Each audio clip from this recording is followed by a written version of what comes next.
would make it difficult for justice. Yes, Thank, Sandy. thank you so much for being with Trump in us front of this a morning, jury because to I make the final stretch of certainly the want to, 2024 campaign. Lisa um, Dwyer. The U.S. speak military is now to, releasing the name of a well, soldier killed in lost two Germany when a giants truck hit yesterday, her armored vehicle on a highway. in Yes. our Hudson personal of and Licking cultural Springs, and civic Texas, lives.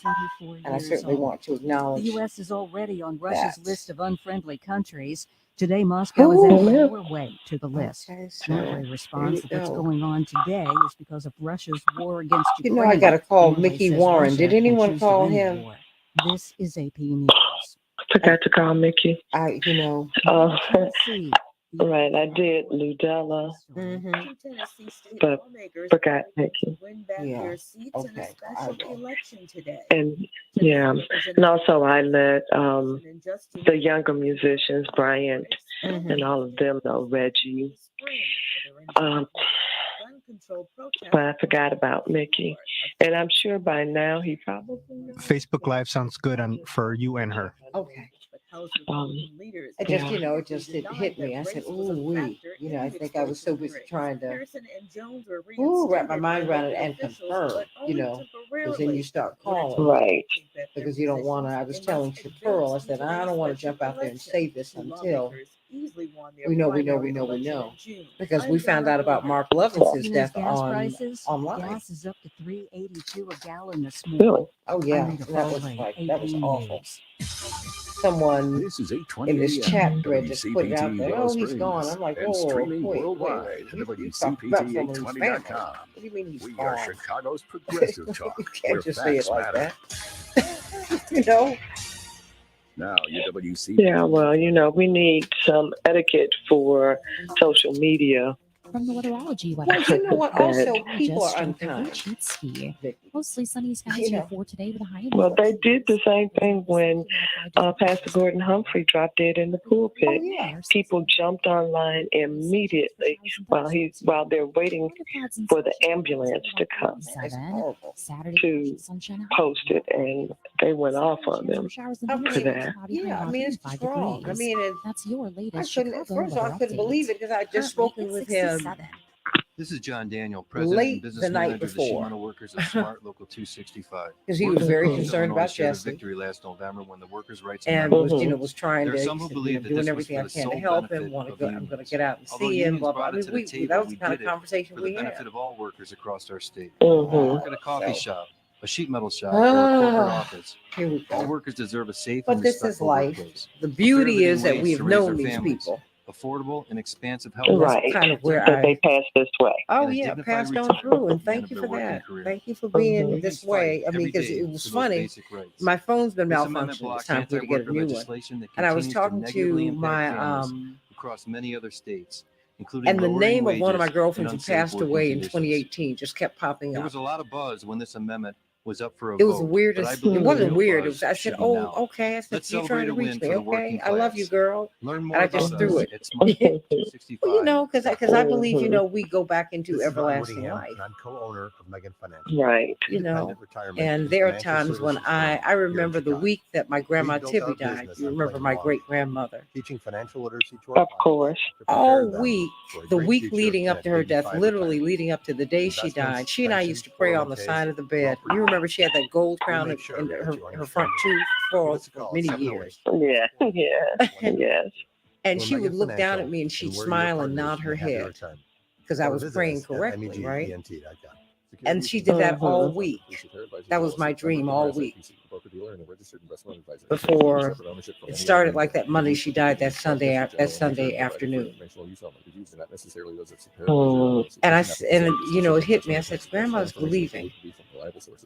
And I didn't say it to my father because I knew it would have been devastating. He had just been there because he used to go wherever he was in the world. He would go see her every 10 Chicago's days or so. progressive talk, WCPT. Mhm. They were like, they said, you If never you know came when across Reverend's coming through, someone but you know struggling he's with coming. hunger, how would you recognize them? And she had full By on their dementia. clothes, their But age, he and the way they Grandma speak? Tibby, Grandma Helen were the only Would you people she notice a recognized. 16-year-old boy who got And his she would first jump when she Mm. would see him. Spending money, but to help feed his little sisters. She would Or a mother who's in Oh between boy, jobs that and was sometimes wonderful to goes see. bed hungry so her kids She can might have be a little dinner. hazy. You know, Or a she could catch me 14-year-old every now and girl then, who but my signs up to father, every after-school activity, not to make friends, she would just just to start get moving something her to body. I eat. said, okay. I said, Or a okay, retired Grandma Yeah. Tippy. I said, She Daddy's knew on her his. boy. That was her baby. Yeah. Yeah. So you know, I that's am the the 1 in 8 Americans that's who the beauty of struggle with life. hunger. We all love People never you pass dissipates. by It never every day, dies. but never knew It were stays hungry. with you forever. I am hunger in America. So everybody, I guess I don't want to our morning stars, so you won't be shocked. I posted it last night. You do know Stanley Davis made his transition yesterday. It's Don't you been wish a shock to your wife came everybody. with a warning app? And we love him so much. But Pastor Vicki Johnson so generously Just a little agreed to heads come up back on. before You know, something she's here bad every happens. Wednesday. But she agreed to come back on. She's the one who let me know. And we had you quite can the have more history with control. him. And so for about 5 minutes or so, we just want to share with you who he was, who he will always be, What doesn't always give and you who time he to is to change the us. outcome. But So prediabetes does. let us With early dedicate the show diagnosis and today a few to healthy changes Stanley like Davis, managing your our weight, morning getting star, active, stopping smoking, and now eating our healthier, angel you can morning stop star. prediabetes. And then Dr. before Kenneth it Right. Woods, causes who type 2 taught diabetes. generations It's of easy to us learn your about risk. Take the 1-minute test today. music. Do I have prediabetes? I mean, all of it. From Negro spirituals to the European classics to R&B to blues, Don't he wait. knew it all You have the power to and change the understood outcome. the science Visit behind it. doihavepprediabetes.org today. Oh That's boy. doihavepprediabetes.org. Choral music, chorale Brought to you by the music, Ad Council and choirs. its Prediabetes Awareness He Partners. did it all. Vocal teacher, vocal coach. I'm Shanola Hampton. What a Every gem. And I had the day, privilege millions of of people singing face One in minute. one of his choirs. Thank you so Today, much, Alex. I will share with you some And of I their will always treasure experiences. that. Always treasure that. I'm stuck between paying for medication. You remember when he was the director of the choir at Bush for a little God bit. for me. After paying Yes. my And now that's the groceries, choir that I it's was sad in to say, food comes with him and last. Ralph. Now you know that was Alice a from hoot. Oregon. I thought pantries were for less fortunate people. Ooh, let's not talk about that. Oh man. Well, you know, in the heavenly choir, Player. there's 30 always seconds. a lot going on. Thank you so much. Here Feeding we're coming America up, network of everybody. food banks helps provide over 6 billion meals to people in need each year. No one should have to worry where their next meal will come from. Together, we can end hunger. We Learn can more end at hunger. feedingamerica.org. And 10 we seconds. should. Okay, everybody. Thank you, Alex. Let's have a great show. Stand by. Let's have an awesome show. Yes. I love that. CPT Thank 820, you. where facts matter. We can change the world, change the world, change the world. We can change the world, we can change the world, change the world. This is the Santita Jackson Show. War and hate to a place of love, it's not too late. Gotta save the children, we can't wait. Let's change the world. Hey, everybody. Welcome to the Santita Jackson Show. It's Thursday, August 3rd, 2023. It's a joy to be with you today on WCPT 820, the nation's largest progressive talk radio station, getting a little feedback. So we're going to work that out. Hey, all right. I love it. WCPT 820, the nation's largest progressive talk radio station, and AM 950 radio, the voice of progressive Minnesota. And of course, my morning stars are on the Santita Jackson Show YouTube channel. Please, everybody, get on over there. And some of you are on Facebook. I need you all to get on over to YouTube. That's what they told us. Robert is over there, Dave and Ashley from Memphis. And let me see who else. But all of you are out here this morning. Deborah Thomas, how you doing? Ashley King down there in Memphis. Kenneth, how you doing, sweetie? Great morning. Grand rising to you. And Shirley Carter from beautiful Philadelphia. And so many of you, it's always such a joy to be with you today. It's a blessing. And I don't think we should ever take that for granted. We're dedicating the show to our morning star, Stanley Davis, Stanley Davis. We found out that he made his transition yesterday. As you know, he'd been struggling with his health. And so we dedicate the show to him, and we'll be talking with Pastor Vicki Johnson. We have known Stanley forever and have never been in want of his love and support. And we return that in full measure to him today. But first, let us talk about the 4.5 million deaths due to American-led wars in the post 9/11 period. Can you believe that? War made invisible by Norman Solomon. I'm going to get him on the show in the next few days to talk about that. But, you know, the media have overlooked the Brown University study that gave us that data. Don't you think 4.5 million people being killed is important? Don't you think you should know about that, particularly when it's done in your name with your money? Well, we're going to talk about that. And then, of course, the Trump indictment. Now, it's interesting in his indictment and arraignment and in his technical arrest, when he was in New York, he was not given a mugshot. Now, we get the word from Georgia that they're going to give him a mugshot. What's going to happen today, though? What do you think? Do you think he needs a mugshot? Call me at 773-763-9278. Let's dig down into the weeds in this case. It seems that the more he is attacked or the more he is prosecuted, the more his supporters seeing him as being persecuted. And he continues to climb in the polls. So let's get right to it, everybody. Of course, that's the top of the headlines. Donald Trump is expected to appear in federal court this afternoon. In his latest indictment, the former president is facing 4 charges for allegedly plotting to overturn his 2020 election loss. Most of the charges against him are related to his business. This is zeroing in on January 6th, everybody. He's set to appear in person at the Washington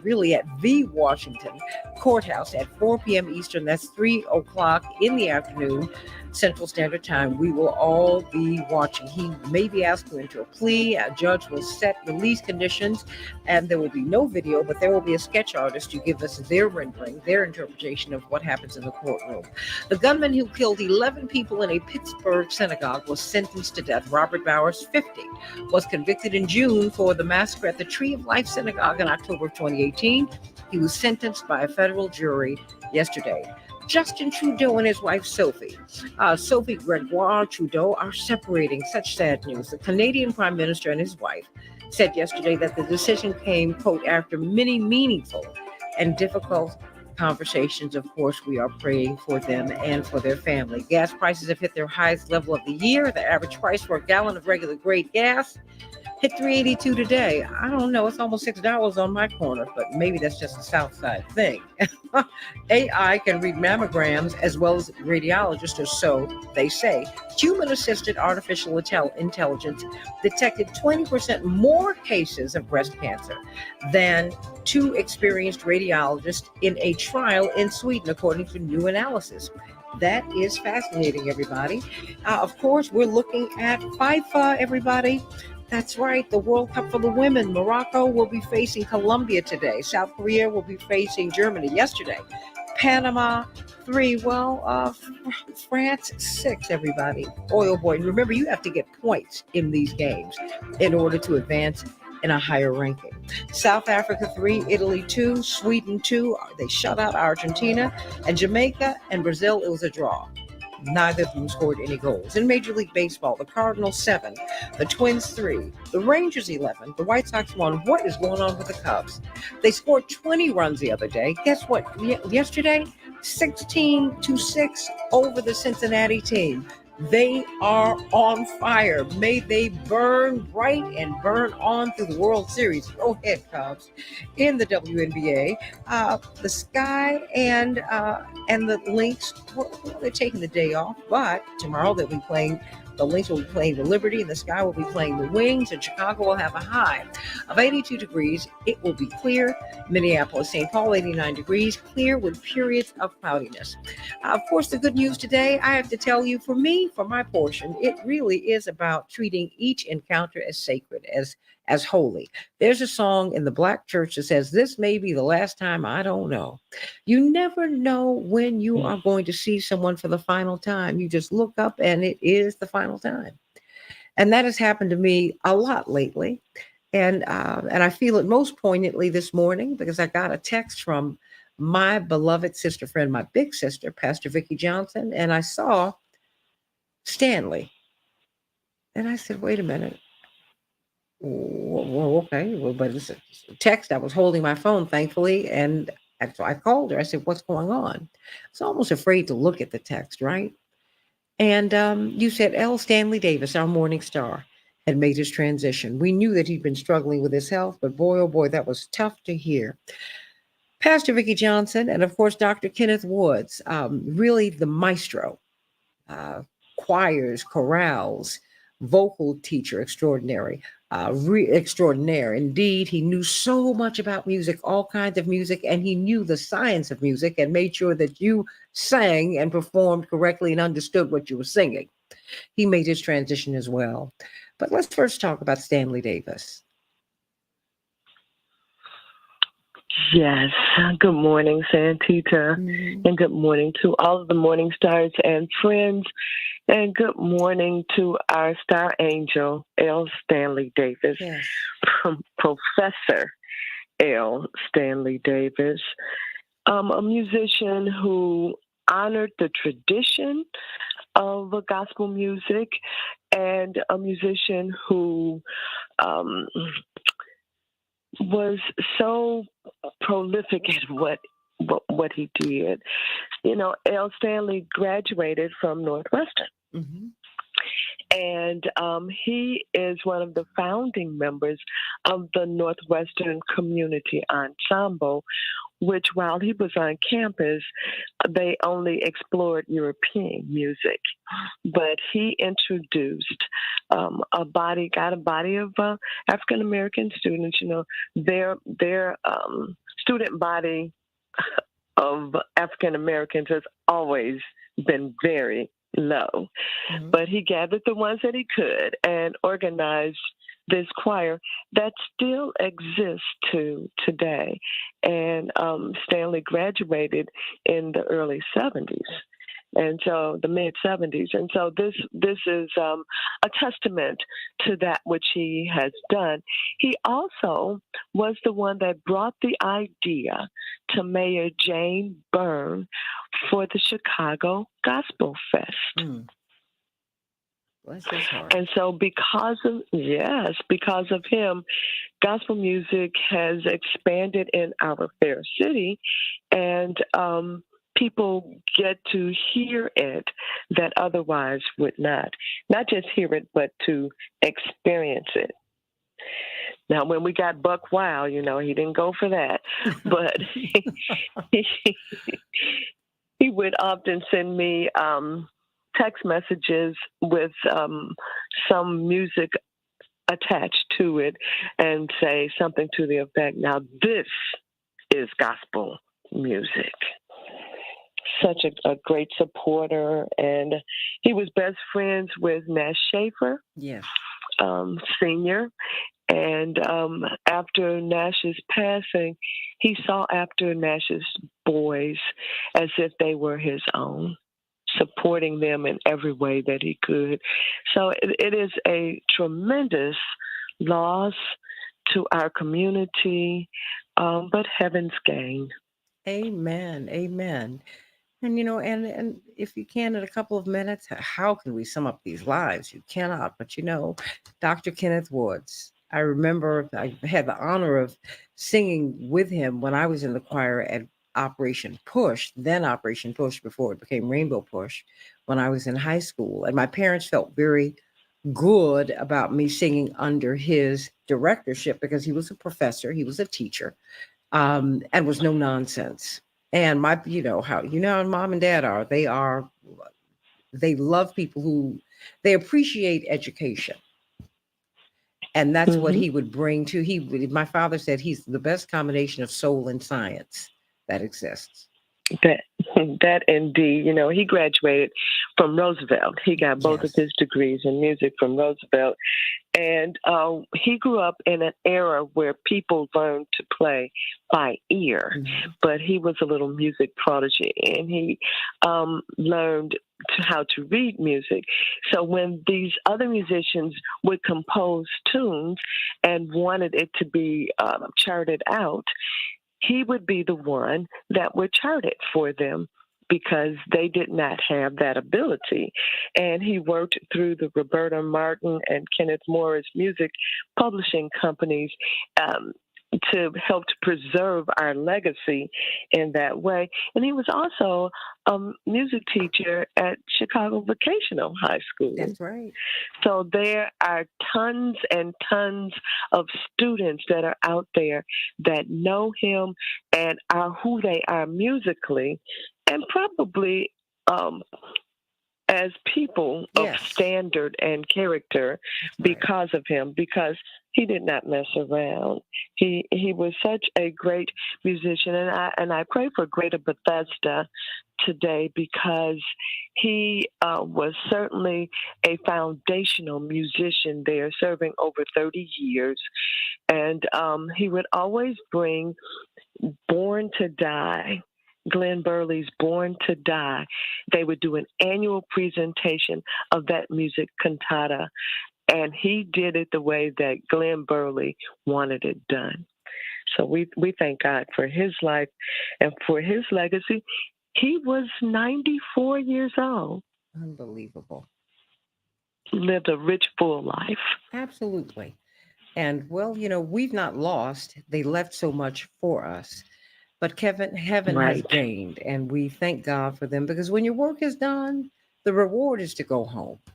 The reward is to go home. And so for that, I'm grateful. Everybody, please treat every encounter as sacred because you just never know with people. Don't leave people angry. Don't leave them resentful. Please don't.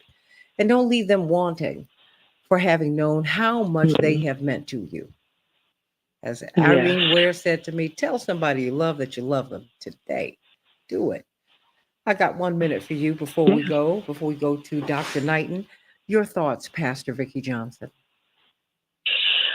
Well, I think that our musicians today should pay homage to these two great men. More than 20 years difference in age, but people who committed themselves to excellence in gospel music. These musicians today stand on their shoulders. Mm-hmm. And so we thank God for their lives. We thank God for their legacies. And we shall continue to talk about them and let the world know that they passed this way. What a blessing it has been. Now, yesterday I said, if you know it, if you see it, then say it. Say so. Say so about these men of excellence. Amen. Amen. And they were men of excellence, and they are men of excellence, and they wanted us to be most excellent. And so we dedicate the show to them today, everybody. Lift your hands and thank God for the lives of L. Stanley Davis, our morning star, and our guiding star, Dr. Kenneth Woods. Love you so much, Pastor Vicki Johnson. Love you. Mm-hmm. Well, I love you, Dr. Shanina Knighton. It's wonderful hearing your voice this morning.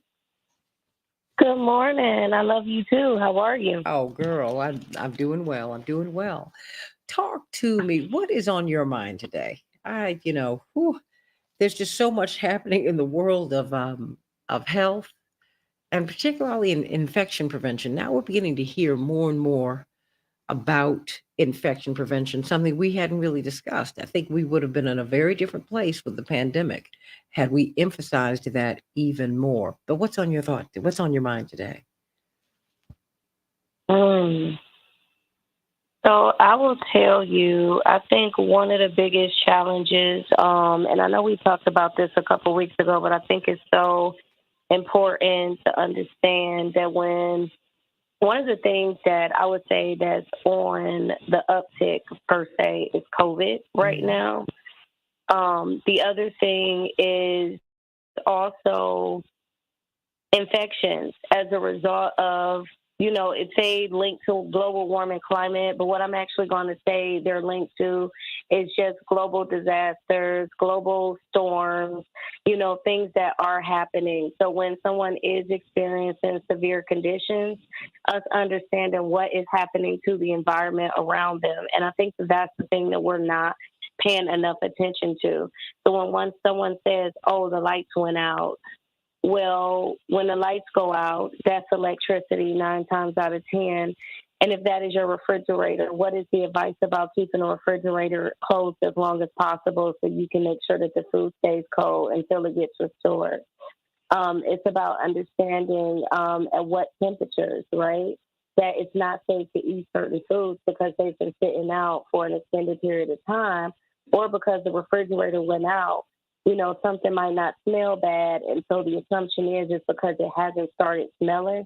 that it's still good to eat. And so these are constant things that are occurring. Or when people do end up with illness, it's 9 times out of 10 something that's dealing with the environment. And so that is like whether the environment wasn't sufficient enough for their food, was the environment not sufficient enough for living. And so, Santita, in relation to my research, and as I continue to talk about hygiene, poverty, and the environment, I just want to put out there that I'm actually, within the next couple of months, going to be swabbing refrigerators that are removed from people's homes. So when they get a new fridge, swabbing the old fridge to actually see what bacteria, what fungus, and even what viral material I pick up just as a result of them having dirty refrigerators. And then what I'm looking to do is to then take that same work into different housing levels to understand if there's some sort of relationship with infection. So I know that that work just within itself, as it relates to my research, will tell us what's happening with people's environments and if they are being properly educated on the germs that they cannot see. Oftentimes when someone comes into a healthcare facility and they're mentioning like, hey, you know, I don't know what this bump is or what this abscess is. When we culture it, and 9 times out of 10 ends up being the same pool of germs that we commonly see. But with us now on the verge of facing so many different bugs that are multi-drug resistant, it's even more important right now for us to understand how do we prevent those bugs from mixing and having cocktails, right? Almost like COVID did, where we saw the strains start to get stronger and start to change, you know, as a result of there being combinations of different people in different living environments, as well as even the mix with the strength of the, I got to sneeze. I'm sorry, I had to sneeze. And the strength of the vaccine. Thank you. So, you know, with the vaccines changing, with COVID changing, how that cocktail, how it made something strong. Ooh, take your I'm time. sneezing like crazy. Allergies, I think. It's crazy because I ain't gonna lie. Like sometimes I just had like those couple that I gotta let out in the morning, and I know that that's because of a running fan, which could be a whole different topic another day. Oh gosh, I told you I'm still miserable. I'm going to see Dr. Arnold, and he actually found some Claritin D for me because I can't find it in my neighborhood and in several places. Wow. A lot of people using these antihistamines for wrongly.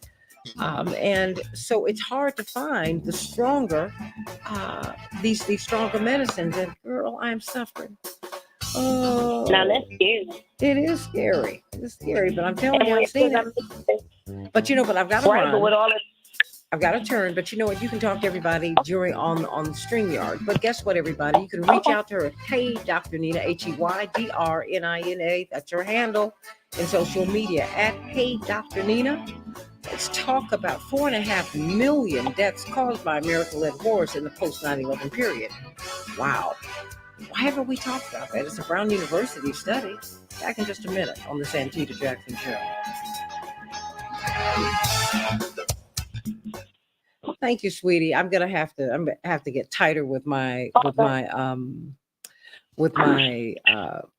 outs because I'm about to go up in a couple more cities, and you know. Oh no. Yeah, but and what it does is you have to be in sync. You have to keep everything in sync. So 28 is when I'm gonna have to. And in fact, I'm gonna really make the effort to start earlier. So, because I'm thinking for a couple of these places, I'm gonna have to hit at 6, not 6:06. Oh wow. Yeah. Yep. So that's a good thing. Congratulations. That's a great problem to have. Oh, look, it is what it is. Oh, D-Ray, Stanley, he passed away yesterday. When we have information about his funeral arrangements, we will get them to you because, of course, we will be there. But he made his transition. He sure did. And, you know, his beautiful emoji-filled messages. He always had the biggest bubble. Oh, yeah. Wait, girl. He made his transition. Yeah, he was my friend on Twitter. Oh, girl, he loved you. He said, we've got to get Yeah. that young lady out here. We've got to get that young lady Yeah. out here so people can know about her. We've got to get that young lady out here. I said, I hear you, Stanley. He said, I'm just telling you. Plus, brilliant musician. He went, he came out of Northwestern University and started organizing really, and had Black music acknowledged and respected there. Mr. Greenson. Okay, so it's a lot.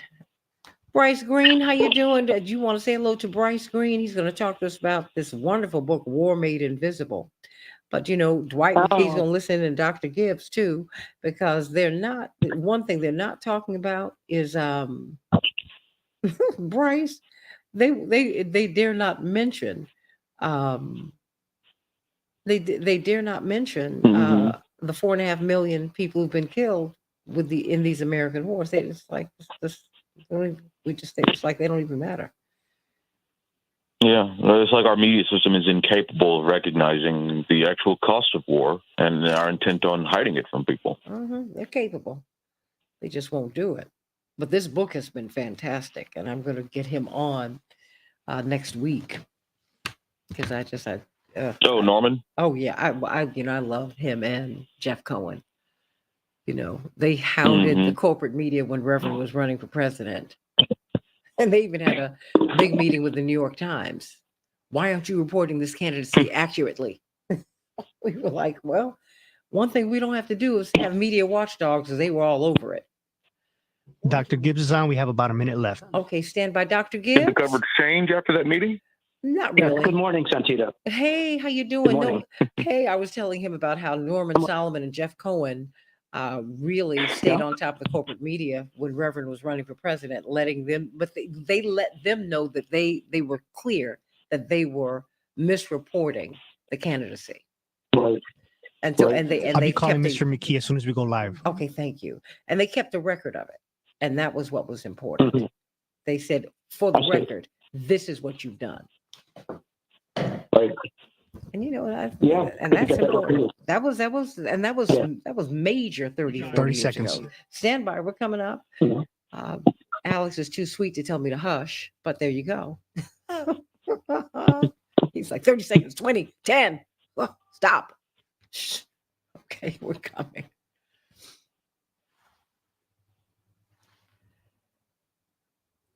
Ten seconds. All right, here we go. Stand by. We can change the world, change the world, change the world. We can change the world, we can change the world, change the world. This is the Santita Jackson Show. War and hate to a place of love, it's not too late. Gotta save the children, we can't wait. Let's change the world.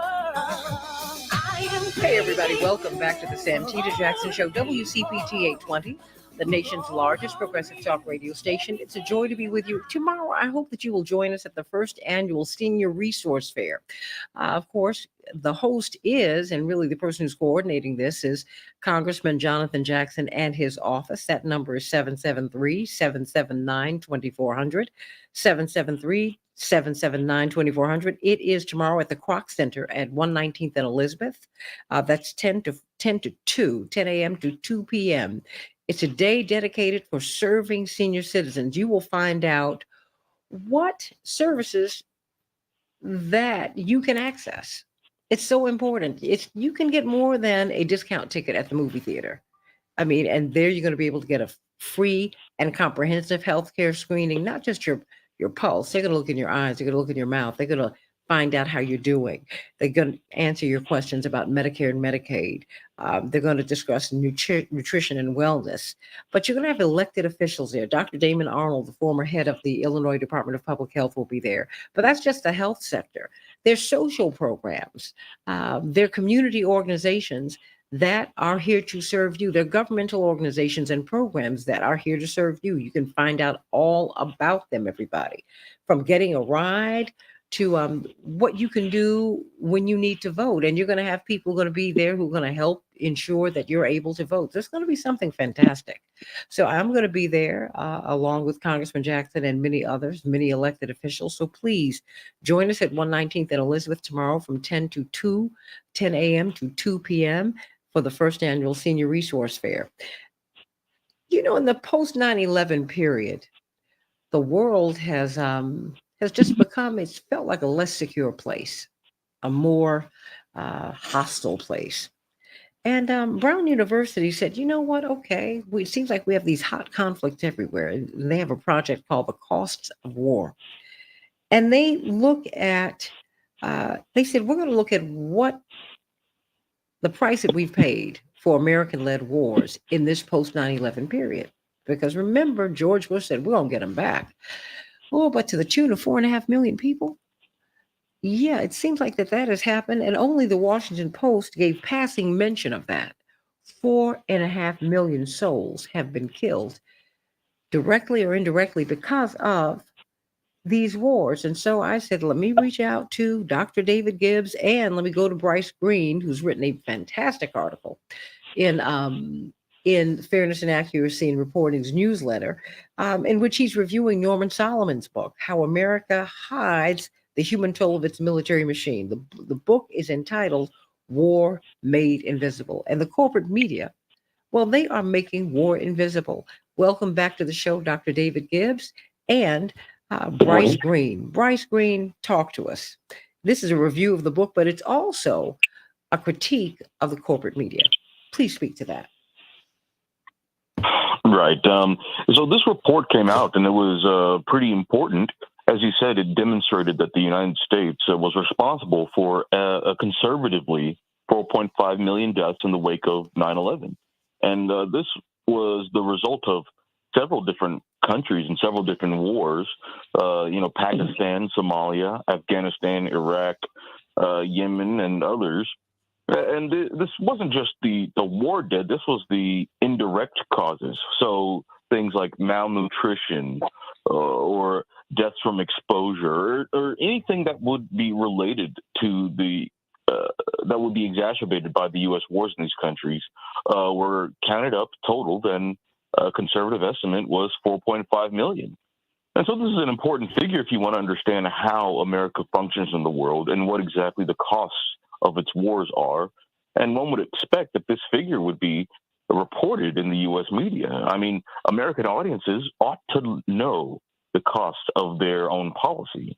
But as you said, only the Washington Post and all the major newspapers and all the major cable news stations, only the Washington Post made a passing reference to it, which is good. But, outliers can't really compete with the drumbeats when you have the drumbeat that's telling you that implicitly that America is moral and good and that we're embarking on a noble cause. In this case, today, it's Ukraine. It helps Americans understand what's really going on when you have a dose of reality. But this dose of reality was really prevented from reaching the American public. And so I was already planning on writing about that. And then I also picked up another project of reviewing Norman Solomon's new book, War Made Invisible.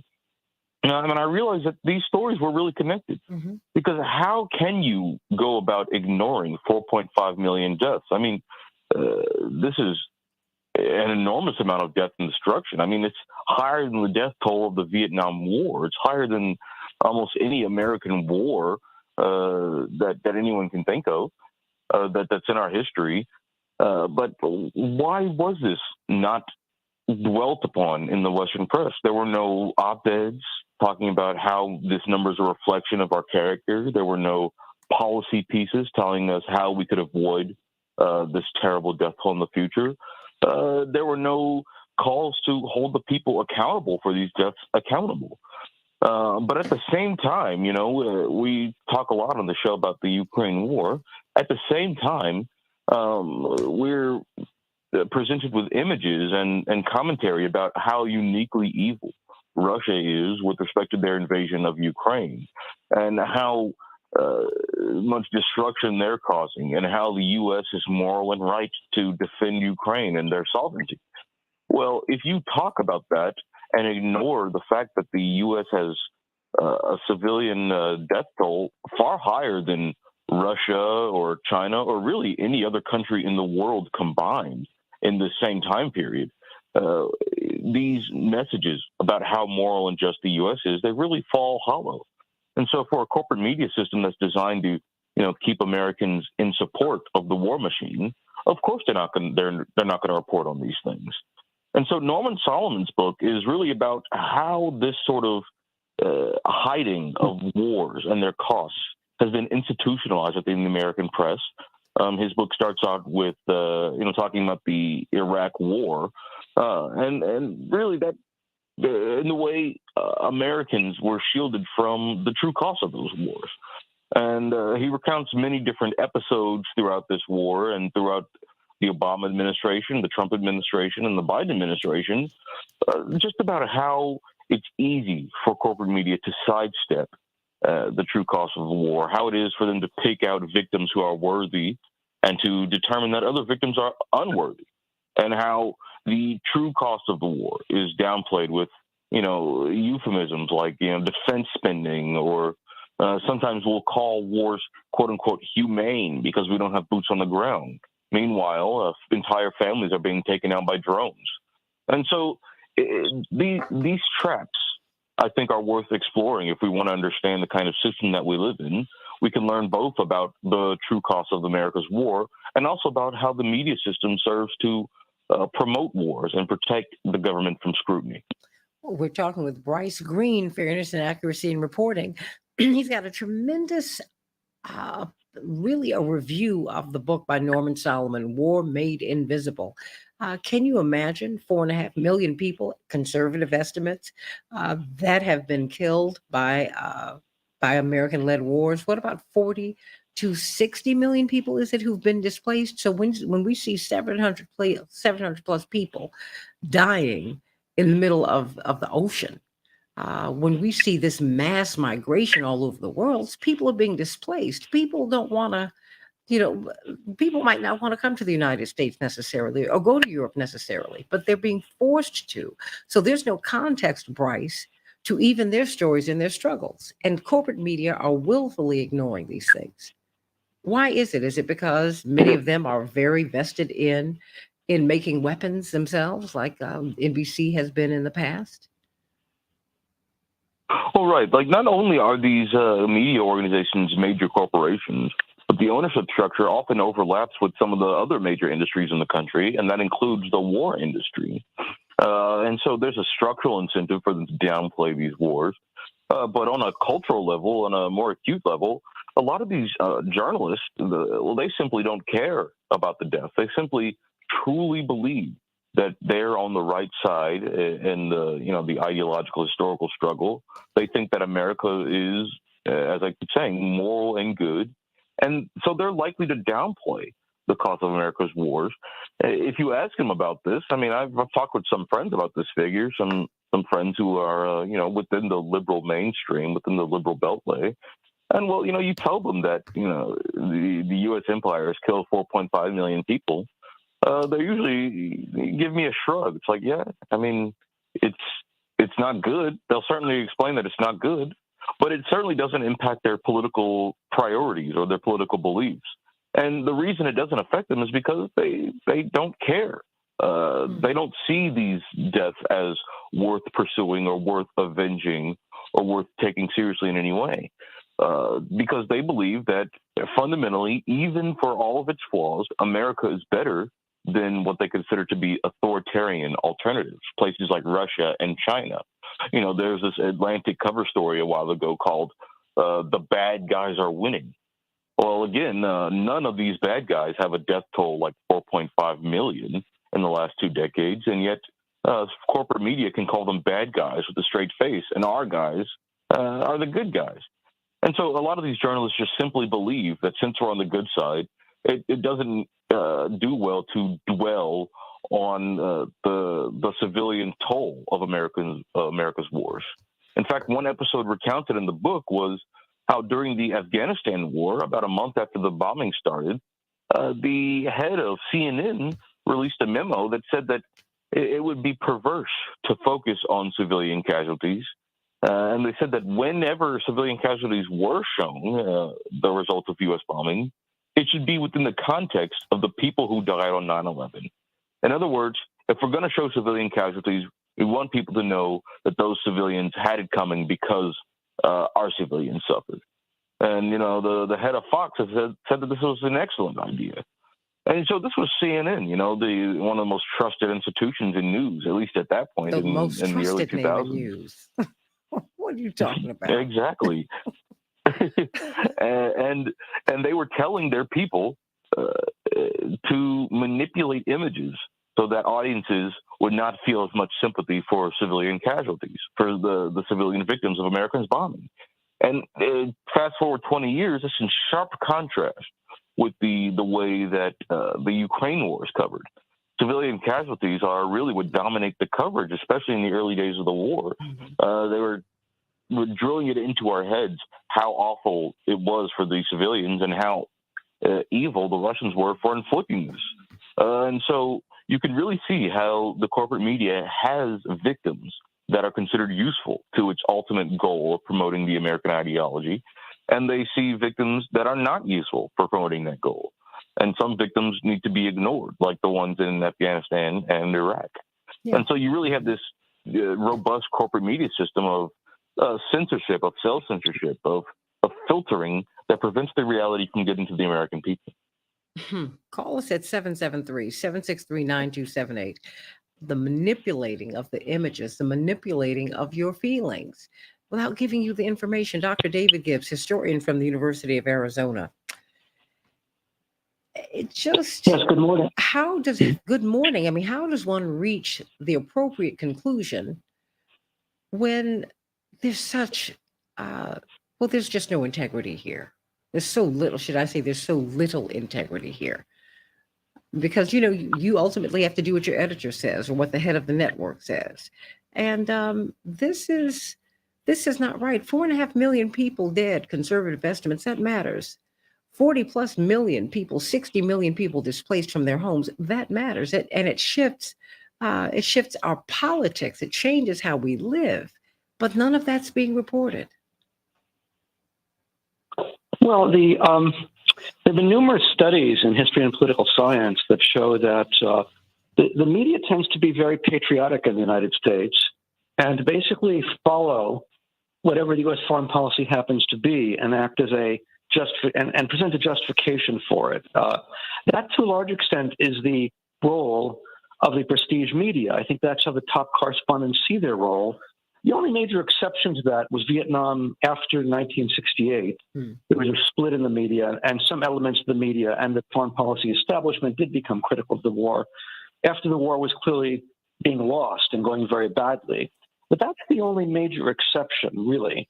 And for the most part, when the government, people often forget in all the discussion of disinformation, the biggest purveyor of disinformation has always been the U.S. government, particularly agencies like the Central Intelligence Agency. Again, people often forget that one of the major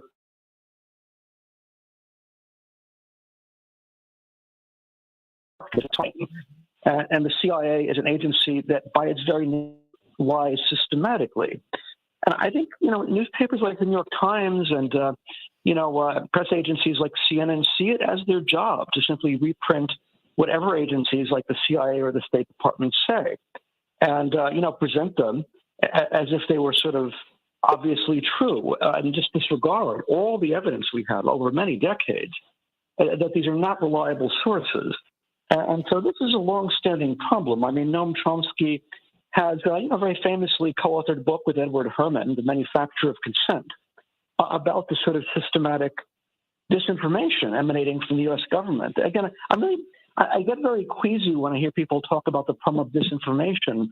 The press is the corrector of disinformation. The press itself often disseminates disinformation emanating from the government, and that's especially true of foreign policy. And everything Bryce Green has just noted is just the latest iteration of a long history of the U.S. government disseminating false information about foreign policy, and the newspapers and the the media simply regurgitating whatever the government says with very little or no criticism. Dwight McKee, we've lived with this before. In the civil rights movement, there's all and in progressive movements, you're always accused of being subject to Russian influence or foreign influences, not as patriots who want to reject the right-wing influence that's really in the roots of the founding of the country.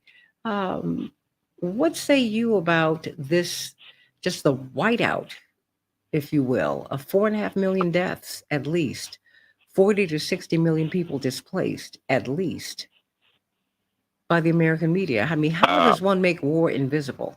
You lived through Vietnam. Well, I think Bryce hits it on the head. I don't think the whiteout is the issue. The fact of the matter is, the people don't care. As long as it's not Americans, when you have this sense of moral superiority and this sense of America being a peculiar, special people who are right next to God in the hierarchy of personal value, and anybody else is less than, then you don't care. It really does not matter. You actually applaud when people are killed. You see it as a great victory when there is devastation.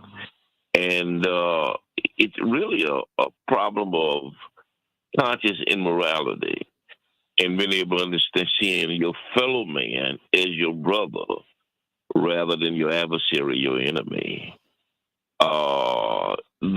They have systematically, in many ways, propagandized war, and we do confuse patriotism, and it's become a theology field for us, and is a ecclesiastical experience rather than the political experience. And so we see being Americans and being Christians as coexisting and synonymous without sort of values of Christianity that does not compel us to make adjustments in our patriotism, because we really see it as one, and we see the flag in the Bible really as one and the same. So it really comes down to we are conditioned, even from children, to believe that once the flag kicks in and the music kicks in, whether you're killing the natives, whether you're killing, the savages, whether you are killing the Chinks or the Kong, Viet Cong, that whoever you're killing, that you have it's your moral imperative to kill them because somehow they're demonic and you're divine. Well, you have a couple minutes left, and Dr. Gibbs, is there a solution? I mean, what would you advise or even exhort Americans to do in the face of this information? War being made invisible. I mean, well, I think that people need to use their critical faculties more. I mean, when I teach my students, I teach them, rules of evidence. And one of them is when you read a story in the New York Times, ask the question of what are their sources? And typically their sources, if you look at, for example, at, the New York Times reporting on Ukraine or other foreign policy issues, it's U.S. government officials, reliable Western diplomatic sources, which means U.S. or British officials in most cases. And to note, basically, these are obviously interested parties, and B, interested parties with a record of disinformation, and they're therefore not reliable. And so I think people need to read the news media as itself a source of disinformation, and it often is, and read it critically. The media as a source of disinformation. The last couple of minutes belong to you, Bryce Green. I mean, because that's what you and your colleagues at FAIR look at, Norman Solomon and Jeff Cohen, as they founded FAIR. They said, wait.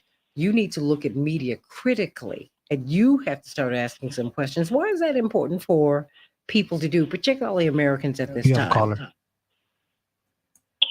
No, it's just what Dr. Gibbs had said earlier about this information epidemic, this infodemic that they talk about. Whenever someone talks about disinformation, we have to understand that the largest stream of disinformation comes from the mainstream media. And if we use an expansive definition of disinformation, like these disinformation researchers are doing these days, that just half truths and omissions constitute disinformation, well, then the corporate media is one of the primary pushers of these sorts of narratives, these false narratives about, the U.S. noble cause. I mean, when was the last time you looked at mainstream media and they questioned the motives of U.S. officials? They question whether or not officials are hiding motives. They question whether or not that there might be some hidden incentives to U.S. policymakers' behavior. It doesn't happen because they truly believe that they are on the right side. I think it was the Bob Dylan lyric, with a gun in our hand and God on our side. And that seems to be the dominant mode of thinking with these people. And so if you're a citizen trying to figure out what's going on in your country, you have to check out alternative sources to get alternative analyses and perspectives on the world. And, we're not saying the mainstream media lies every time and that you shouldn't read them and you can trust nothing they say. It's more nuanced than that. You just have to understand the ways in which they'll subtly deceive people.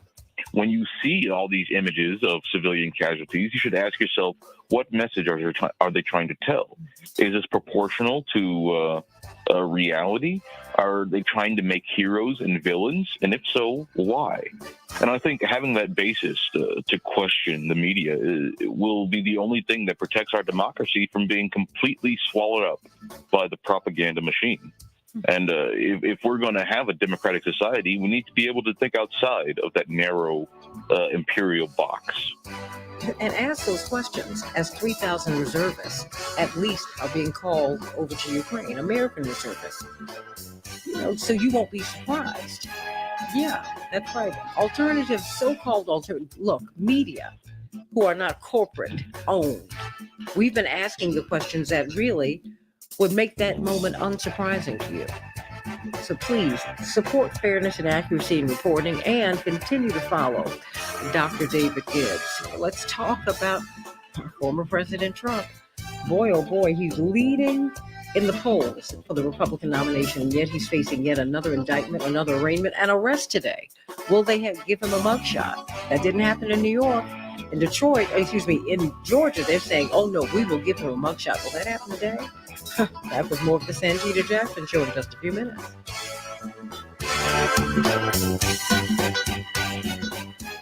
I'm sending you all so much love. I want to bring in this caller. Alex, let me bring in Brian very quickly. I'm sorry I couldn't get to him during the show. I wasn't checking my phone. I apologize for that, Alex. He's on. Brian? Santita? Yes, I apologize for not getting to you a little earlier.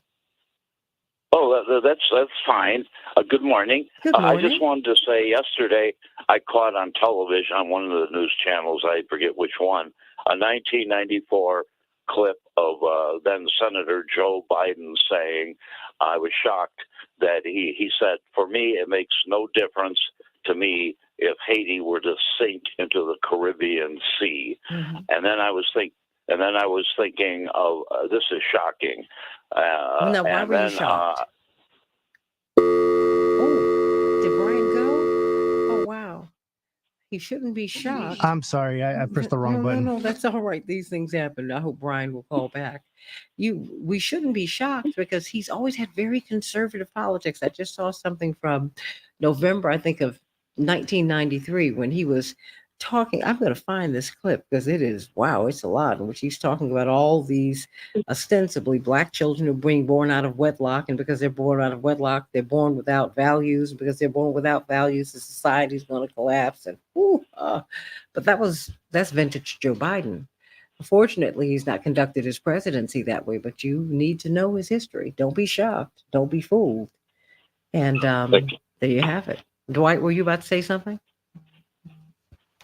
No, other than that is vintage Joe Biden, and don't be confused by he's a great actor, and his sensitivities comes out of his acting ability more than the reality of his soul. He's real sensitive about his own tragedy. Now, he's sincere about that. If he loses a son, Brian is back, or a spouse, that's real grief. Of course. But when it comes to sensitivity about many other situations, most of that is contrived in acting. Well, let me bring up Brian. Brian called back. Brian, what's on your mind, sweetie? I've got about a minute for you to make your comment. Okay, did you get my comment on what Joe Biden said in 1994 about Haiti? Yes, and you said you were shocked, and we were underscoring the point that you shouldn't be shocked because those have been his politics. But your next comment, And I just yes, could I make of course really quickly? Of course.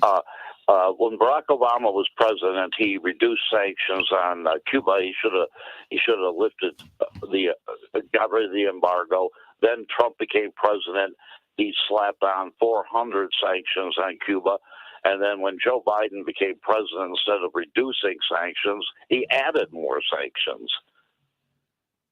Well, I think that's probably, what we lifted the embargo because, I think it was in 2008 or so, we found out that there was a huge oil discovery off the coast of Cuba, which would have put them in the top 20 group of nations, oil producers on earth. So they are OPEC eligible, and they are moving toward that. I think Russia forgave 90% of their debt because of that, because they want access to that oil, and on and on and on and on and on. And so I think maybe because Cuba's politics have remained progressive and they've not moved right wing as their money is about to open up, I think they're paying the price for that, just as Haiti paid the price for beating the imperial power of France, because the status quo want you to have right wing politics, Brian. Well, I just want to say, Cornel West for president, Dr. Cornel West for. I love Dr. Thank you, West. Shanti. I love you. Thank you, Brian. I love you too, Santita. Good morning. Thank you, sweetie. Have a good one. Thank you. You too. All righty, Bryce. All your guests are on. Oh, okay. Is Bryce still there, or Yes, Dr. ma'am. Gibbs? Well, I wanted you to be able to say something before you go, unless you want to weigh in on Biden. You're all more than welcome to do that. Well, the only thing I'll say about Biden and Haiti is that that position on Haiti doesn't really surprise me, especially when you consider that right now the U.S. is trying to muster an international coalition to militarily intervene in Haiti right now after the assassination of Jovenel Moïse. I think this was 2 or 3 years ago now. Yeah. But the U.S. is trying to muster a coalition to invade the country and to occupy the country.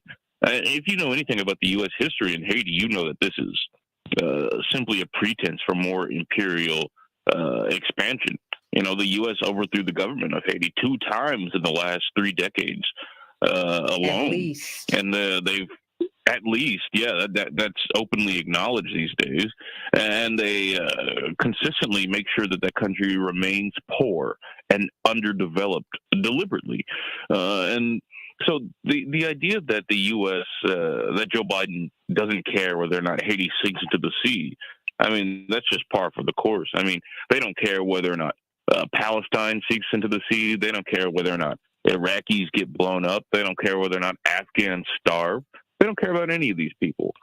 Their goal is to serve the empire. And it's useful for them to, put up other countries as demons about how little they value human life. But, I mean, anyone who's paying attention knows the truth. Bryce Green, everybody. Fairness and accuracy in reporting. Fairness and accuracy in reporting. Dr. Gibbs, you still with us? Oh, okay. I can't understand you. Yeah, I'm still here. Oh, okay. Okay. And who do we have with us? Alex? We have Dr. Gibbs, Attorney Patillo, Attorney Fancher, Reverend Yuri, Mr. McKee, and Bryce Green. Okay, fantastic. All right, let's.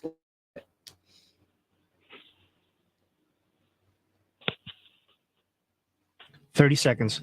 Thank you, everybody. We're going to have a great show. You have a hard out at 7:30, which is 8:30 your time, Mark? Yes, that's correct. Thank you. Okay, fantastic. I'll come to you. Stand by.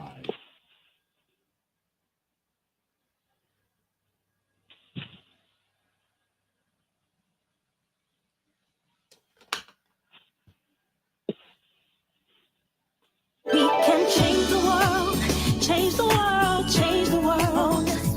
We can change the world, we can change the world, change the world. This is the Santita Jackson Show. War and hate to a place of love, it's not too late. Gotta save the children, we can't wait.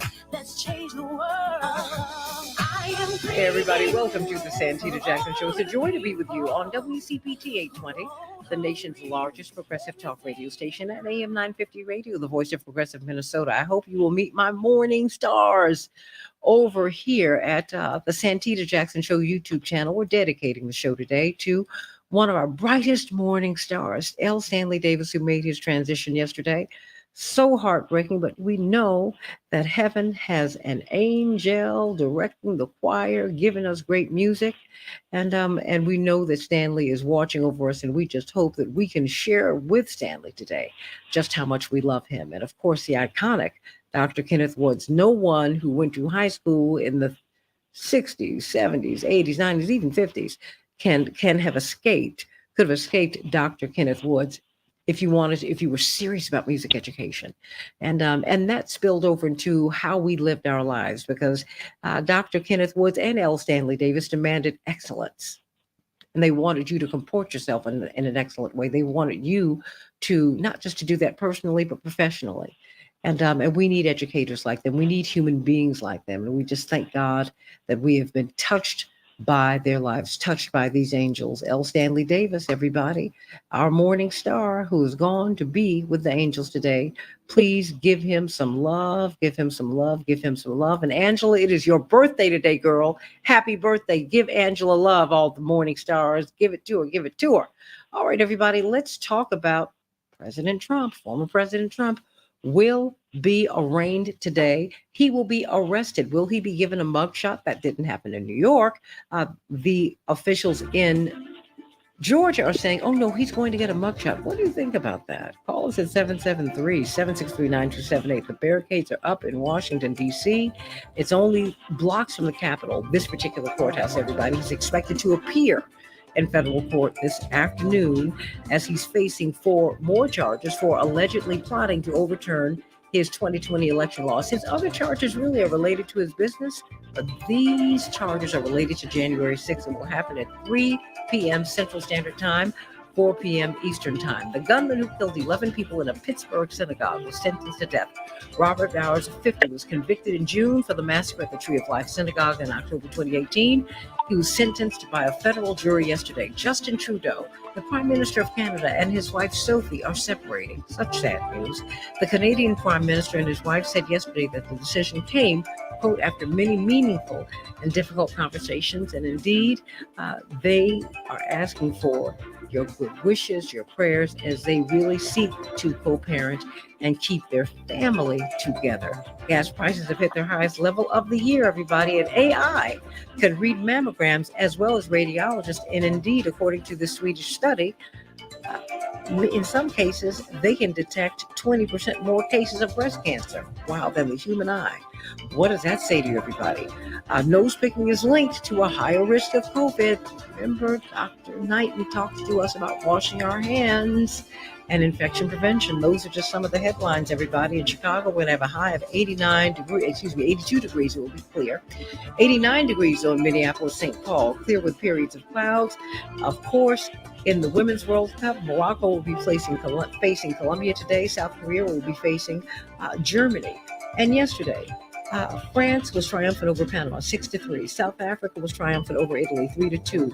Sweden shut out Argentina 2-0. And Jamaica and Brazil standoff 0-0. In Major League Baseball, the Cards 7. The Twins 3. The Rangers 11. The Sox 1. But the Cubs are on fire. Remember, they had 20 runs a couple of days ago. Well, guess what? 16 runs yesterday.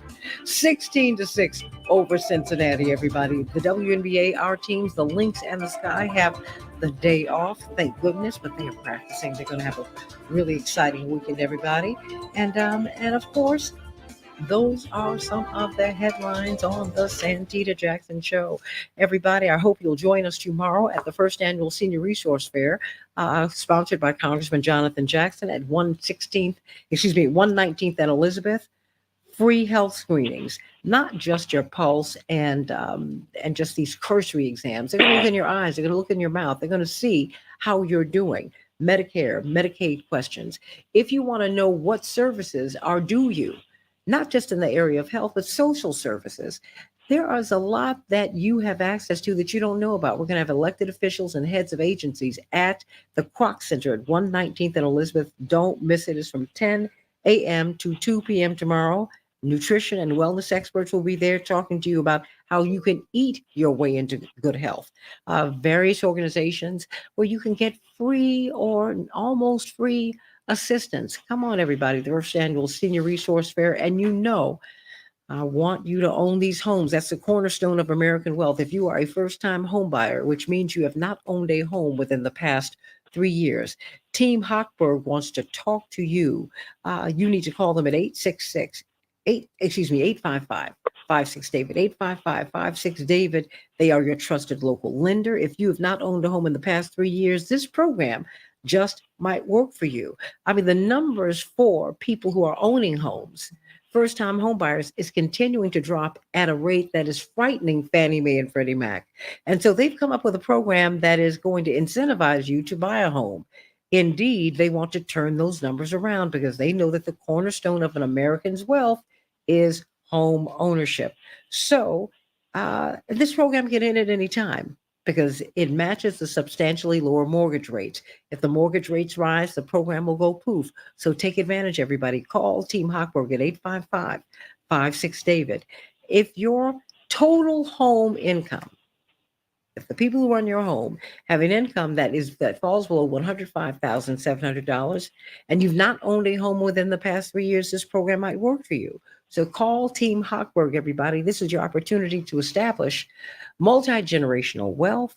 It is exciting, everybody. If you own a home, more than likely your children will own a home and their children, and on and on and on. So let's get things started for the generations before us, everybody. Call them at 855-56-David and ask about this program and any other questions you have about home ownership. You might be a paycheck or two or so away from foreclosure. They can help you with that. They can help you with anything with respect to home ownership. Call them at 855-56-David or go to 56david.com. They even have a credit card now that's going to help you to establish your credit in the right way. Everybody, what's going to happen with President Trump today? He'll be arrested. Will he be given a mugshot? Will he be fingerprinted? What's going to happen today? What does it mean to have all of these charges against you? There are 4 more charges, 4 more. But guess what? This is the 3rd indictment and arraignment in as many months. They just keep on coming. 34 counts related to falsifying business records, 40 counts related to classified documents, but there are 4 counts. This is where this is important, that are related to the January 6th insurrection in 2021. 78 criminal charges against him. Wow. And then we haven't even gotten to Georgia yet. So we've got a tremendous panel. We've got Reverend Dr. Todd Deary. We've got attorney Robert Patillo. I cannot wait for you to just really set the table for us, Attorney Robert Patillo, Dwight McKee, Dr. David Gibbs, Bryce Green. And I just want to hear what your thoughts are, because we need to know what we are looking at, everybody. This is a big, big, big, big, big deal. Attorney Fancher, you're going to be leaving us soon. So why don't you tell us your thoughts about this? Bryce Green is not on, and you have a caller. It should be a moment for sober reflection for anyone who is concerned about what we're about to experience. The CNN, I believe, had a poll that showed that still a large majority of the Republican base still believe that the 2020 election was stolen. a large majority of them still are not impressed or affected by the indictments that are coming down. And it's probably linked to their belief that Trump actually did nothing wrong in light of the fact that there was a fraudulent election. And I think that the implications of that are that he could very well be elected president of the United States again. I don't know that that is reason for us ultimately to be too overly concerned, because it just may be what America deserves. Very often when this type of information is presented to Democratic Party strategists, they say things like that Trump has these mystical powers of persuasion, that he's able to mesmerize and captivate these people and to draw them into a cult-like kind of a relationship that he has with them. But I don't believe that. I think that, number one, he is as dumb as a rock, and I don't think that he's clever enough to have that type of a strategy to get people, into his mystical powers and mystical realm. Also, I think he's sorely lacking in charisma. I don't think that there are many people who would look at him or listen to him and say, I really do want to spend time with that man. It's not like a Barack Obama. I mean, I've got serious fundamental political problems with him, but at the same time, there's something about him that suggests, well, he might not be a bad guy to hang out with, for an afternoon. Trump doesn't have that. And so I think that what accounts for it is the fact that these millions and millions of people have deluded themselves into the belief that he is their champion, that he is their Messiah. And I think that that's driven at bottom by fierce paranoia and fear that rests in racism, that they are desperately afraid that white people, particularly white working people, are losing their position in the United States, in its social structure, in its economic structure and political realm. And they need somebody who's going to make America great again, and more particularly, who's going to make America white again. And this is the man who's going to do it. And so they persuaded themselves that this is the guy who's going to do it. And, racism as a phenomenon is destructive. It destroys those who it targets, certainly, but it also destroys the people who are racist. And I think that this may be a time of reckoning, that their fierce and blind and misguided commitment to a racist ideal, to the restoration of white supremacy, at least in their minds, is something that's going to ultimately destroy the country. And it is not unprecedented. Kingdoms and countries and cities that have been wicked have fallen throughout history. In the Bible, we see what happened to Sodom and Gomorrah. And while, God's wrath may not account for the existence of a Trump or what ultimately Trump may inflict on the U.S., his judgment may be that the people deserve what they give themselves. And if they believe that this is the man that they should have, then let them have it. And also let them have the consequences of their misguided and racist decisions. Attorney Robert Patillo, your thoughts? I mean, this is his third arrest and arraignment in as many months. I was surprised that he was not compelled to take a mugshot in New York. And that comes on the heels of the announcement that in Georgia, oh no, he's going to have a mugshot. Wow. Do you think that's going to happen? Oh, well, Fonnie, yes, absolutely. Like I said, I've tried cases against Fonnie Willis for the last decade. So, he's going to take a mugshot. I would not be surprised if she didn't try to get him into an orange jumpsuit. I frankly wouldn't be surprised if she just argued for a no bond status on him, to say that because he has so many pending federal charges, because he has the resources necessary to flee justice because of his history of lying, that we don't have any reason to believe that he won't abscond from the jurisdiction. I think she might argue for a no bond status and try to get him put into Rice Street. It would not surprise me in the slightest if that happened.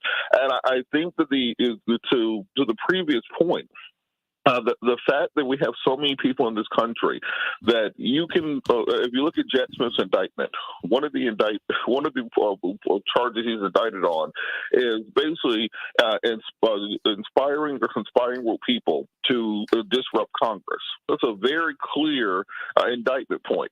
We have Trump on tape at the rally saying, we're going to go down the street, we're going to go inside of the Capitol, I'll be there with you, telling them to obstruct Congress. Even with him on tape, literally admitting to word for word what the statute says, you still have a big chunk of this country that thinks to themselves, well, this is a conspiracy. This is the deep state being against him. This is about Hunter Biden's laptop. This is about a biased justice system, etc. And because of that, it's going to be very difficult for Jack Smith to make this clear and compelling argument. There are probably 20 other charges from January 6th that he could have charged Trump with. He went for the most clear, most direct charges that he thought he could prove, because he understands the gravity of this case. That if you bring charges of this nature, you have to be able to convict on them. This isn't somewhere where you can bring a case where you more than likely will win. He's bringing the charges that he knows he can win on, and I think that as a country, we have to start wrapping our heads around the idea that somebody who was previously president of the United States of America very likely could spend the rest of their life in prison, and what that will mean for our democracy. Call us at 773-763-9278. Let us know what you think. You are a professor of history, a student and a professor of it. Dr. David Gibbs, what do you make of this? I mean, we have the leading candidate for the Republican nomination, we have a president whose popularity is underwater. I mean, indeed, I was reading a Yahoo article that said, basically President Biden is one of the most unpopular presidents in modern history. This man could conceivably become president, having been arrested, having a mugshot, maybe he's on an ankle bracelet. I don't know. I mean, this is unprecedented. Dr. Gibbs. That's exactly right, Santita. The whole situation is unprecedented. We've never really had a former president indicted like this. This has never happened before. And I suppose the question, I do question the wisdom of this strategy that's being used of indictment, as I question the strategy of impeachment. So let me say at the outset, I think Trump was a lamentable person and a lamentable president, and I would not welcome seeing him president again. But I think what the Democrats are trying, Trump represents the dysfunction of American politics, not just the Republican Party. The Democrats, I think, have some responsibility for what has happened, and I think the responsibility is they've ignored working people. The Democrats become the party of people of high incomes and high educations. Frankly, people like me, people with advanced degrees in economic security. And they've largely disregarded the working class. I think that it's, obviously there's no doubt that racism is a big part of Trump's appeal. That's half the picture. And I think the other half, a significant number of people of color are supporting Trump, or at least considering supporting Trump, especially among Hispanics. I think less so among African Americans, but there's significant Hispanic support for Donald Trump. And I think this reflects working class support. In a sense, the Democrats have become the party of the highly educated and the affluent. And I think it was a very foolish move by the Democrats to take that role. Just one factoid, just to illustrate my point here. Between 1988 and 2016, every single Democratic nominee for president, with no exception, had a degree from either Harvard or Yale. That's one of the reasons we're seeing Donald Trump right now. That's not the only reason, but I think that has contributed to it. So I think rather than focusing on trying to put Trump in prison, the Democrats should try and fight Trump by fighting his ideas and come up with better ideas and try and persuade people who voted for Trump that that was a bad move and they shouldn't vote for Trump. But they're not doing that. They seem to have this, I would say, unhealthy vendetta against Trump, a personalized vendetta, which is never a great idea, either in your personal life and even less so in politics. This is very destabilizing. If they're able to prevent Trump from running, this could lead to real violence at a much larger scale than we've seen before. There are a lot of guns out there, including a lot of automatic weapons. And I would be very fearful that we could see significant violence during this election if Trump is prevented from running. And, I think there are much better and more effective ways the Democrats could deal with this than indictments. I have to say some of the indictments on legal terms don't seem that compelling. I mean, the Stormy Daniels indictment just doesn't seem that compelling to me. The second one about the classified information, I deal with classified documents myself, and most information shouldn't be classified. And, classified documents are often leaked all the time to the press. And so it doesn't seem that compelling an indictment of him that he misused classified information. And they're So reclassified I just all wonder the if this- time, right? I mean, they're declassified, That's right. they're That's right. reclassified. Yeah. It's like, what are you talking about here? And most of the documents that are classified shouldn't be classified. Very often they have trivial things in them that just aren't of no importance. And B, a lot of them contain information just embarrassing to the government that the public has a right to know. And so I'm just not that impressed by the legal basis of these indictments. It doesn't seem that strong to justify the extraordinary measure of breaking with precedent, indicting somebody who used to occupy the White House for the first time in American history, when, as I said, there are better ways, I think, the Democrats and the establishment could deal with somebody like Donald Trump that simply aren't being taken and should be taken, like coming up with better ideas. Yeah, like registering people to vote, maybe? Yeah, that's another one. I mean, like, really, you have millions of young people who are eligible to be registered to vote. You need to have a campaign to let people know that if you are 17 and you'll be 18 by November, you can vote in the primary. All of those things are not being done. I don't get it. But Dwight, it seems, before we get to Dr. Uri on the other side of the break, Dwight, I got about a minute and a half. He's making the case you famously said, why make a what? Well, I want to make a monster into a martyr, and which is what you're doing. Is his polls are going up, and these cases are going to be very hard to convict, because all he has to do is prove that he believed what he believed, and he really seemed to have believed it. And so these cases are much more difficult than they seem to prove conspiracy. And thirdly, all he's going to do is take those mugshots and sell them as T-shirts himself. It's because I own my image. Oh, Dwight. So it's gonna be bonanza for him. Oh my! Who knows? He just might even shoot one for the heck of it, right? Just say himself. This is what he's doing. He's gonna put on that orange suit.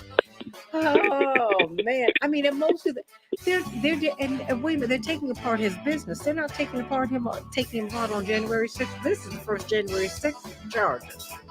Classified documents that may or may not that can be reclassified at any time. And then you see all these other people walk out the White House and walk out of the halls of power with these documents. Come on, y'all. What are we doing? What are we doing? Oh, I can't wait to hear your take on this, Reverend Dr. Uri, but I want to hear your thoughts. 773-763-9278. I'm wondering if it's going to work. I'm wondering if the mugshot, what will be the impact of that? And this is right down the street from the Capitol. You cannot make this stuff up. Back with more of the Santita Jackson Show. We want to see what the Senior Resource Fair that Congressman Jonathan Jackson is having from 10 to 2 tomorrow at 119th and Elizabeth. Don't want to miss it. Back with more of the Santita Jackson Show in just a minute. Oh, Tracy, please. Are you trolling? You have a second caller. Sure. I mean, are you serious? We're nobody's Trump supporters. You know, the thing is, you can't be emotional about your politics. You cannot. Just because I am too mature and I hope too spiritually advanced to just sit around and hate somebody. I don't have that kind of time. We're dedicating the show today to two people very close to me who died today. And if you live long enough, you can like and dislike people on a regular and end up loving them when they go. So I'm enough of that. Enough of calling Bryce Green a Russian plant. Because he looks at the global order. We're only 4.5% of the world. That's it. 95.5% of the world exists beyond our borders. We're not Trump supporters. We're looking at a strategy that is not working.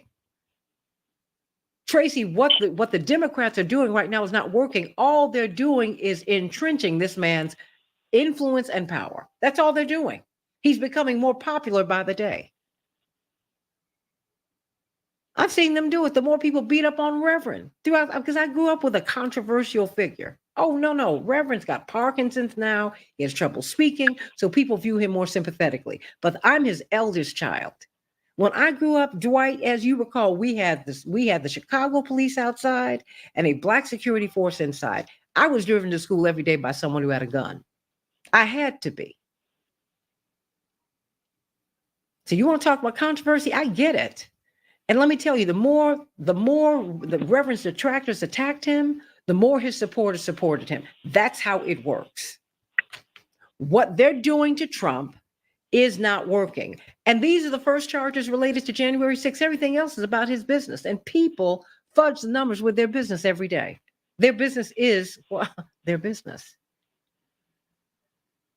So we're talking about something that's going to work. And we're still not talking about the GOP slashing the budget on food programs when hunger has increased in America by 35%. There are 7 million more people who are hungry today. Have we talked about that? No. The media all want to go over to the Perryman courthouse in Washington, D.C., but they don't care about all these hungry people in America today. Nobody. And if people are Trump supporters, that is their business. But that is not what we're doing here. And I'm not going to beat up people because they might not agree with with my belief system. I'm not going to do that. We got to grow up in our politics. What you need to do is just have a better argument. And I've got a better argument. How about that? Anybody else have anything else to say? Hello? Are you all there? No, I'm serious. I'm just, I'm tired of that. I'm tired if I don't agree with you, I have to be attacked. What is that? It seems that is part of the political culture. I'm sorry, Dr. Gibbs, you were saying? Bryce Green. Bryce Green. Bryce is gone. No, Bryce left. I think that was Dwight McKee. But you were saying? All right. Well, I think that there's no doubt part of the culture now is a culture of attack. It seems that culture at this point in time despises debate, despises reasoned discussion, and favors sort of personalized attacks of the type you've just mentioned. And this is true in almost every area of policy. I think it's especially true right now with regard to the Ukraine war. 30 seconds. Topic you talk about. Oh, yeah. If you make a controversial point, your reputation will be attacked. It really creates a very intimidating environment, I suppose, which is the purpose of these kinds of attacks. Problem is, again, I think that's part of the atmosphere of dysfunction we're in right now. I guess 10 seconds. What I'm saying is a certain stand by. sense I want you to speak to that when we get on the other side before we get to stand by. Pastor Yuri. Please do, because I mean, we can change the world, change the world, change the world. We can change the world, we can change the world, change the world. This is the Santita Jackson Show. War and hate to a place of love, it's not too late.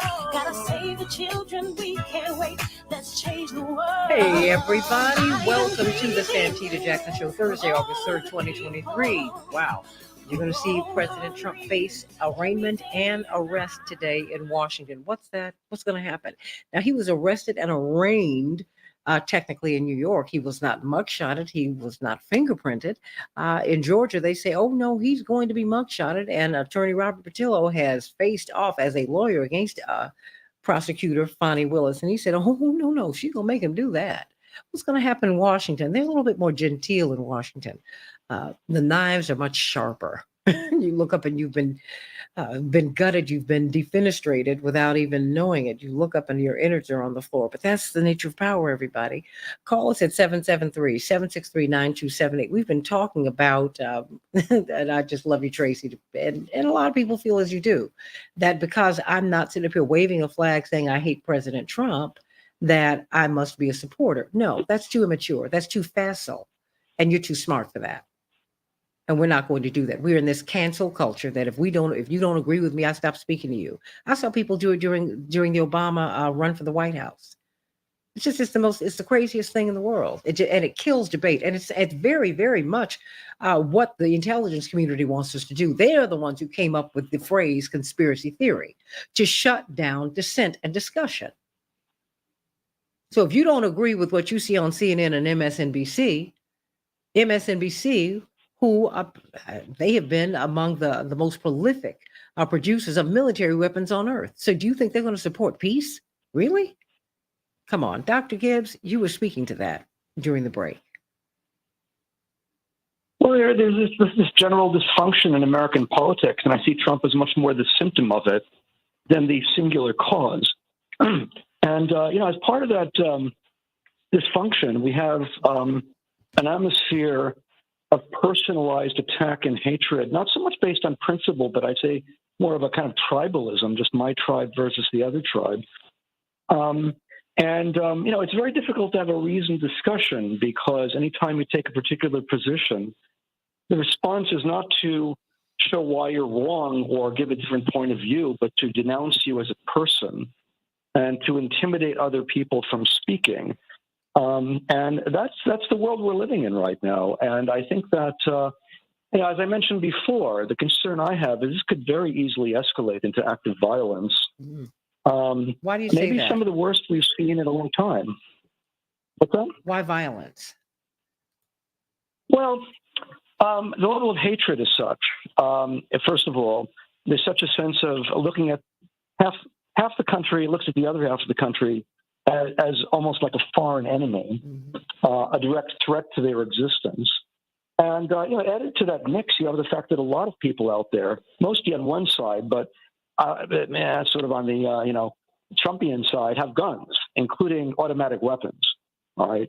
And, once again, if they feel they're being repressed, if they feel their candidate is not being allowed to run, they're not being allowed to vote for their candidate because of charges that they regard as spurious, and there's a real possibility that we could see some real destruction going on nationally. At least that's my concern. That's my fear. And so, again, I feel like these indictments are just adding fuel to the fire. They're not resolving anything. They're not solving any problems.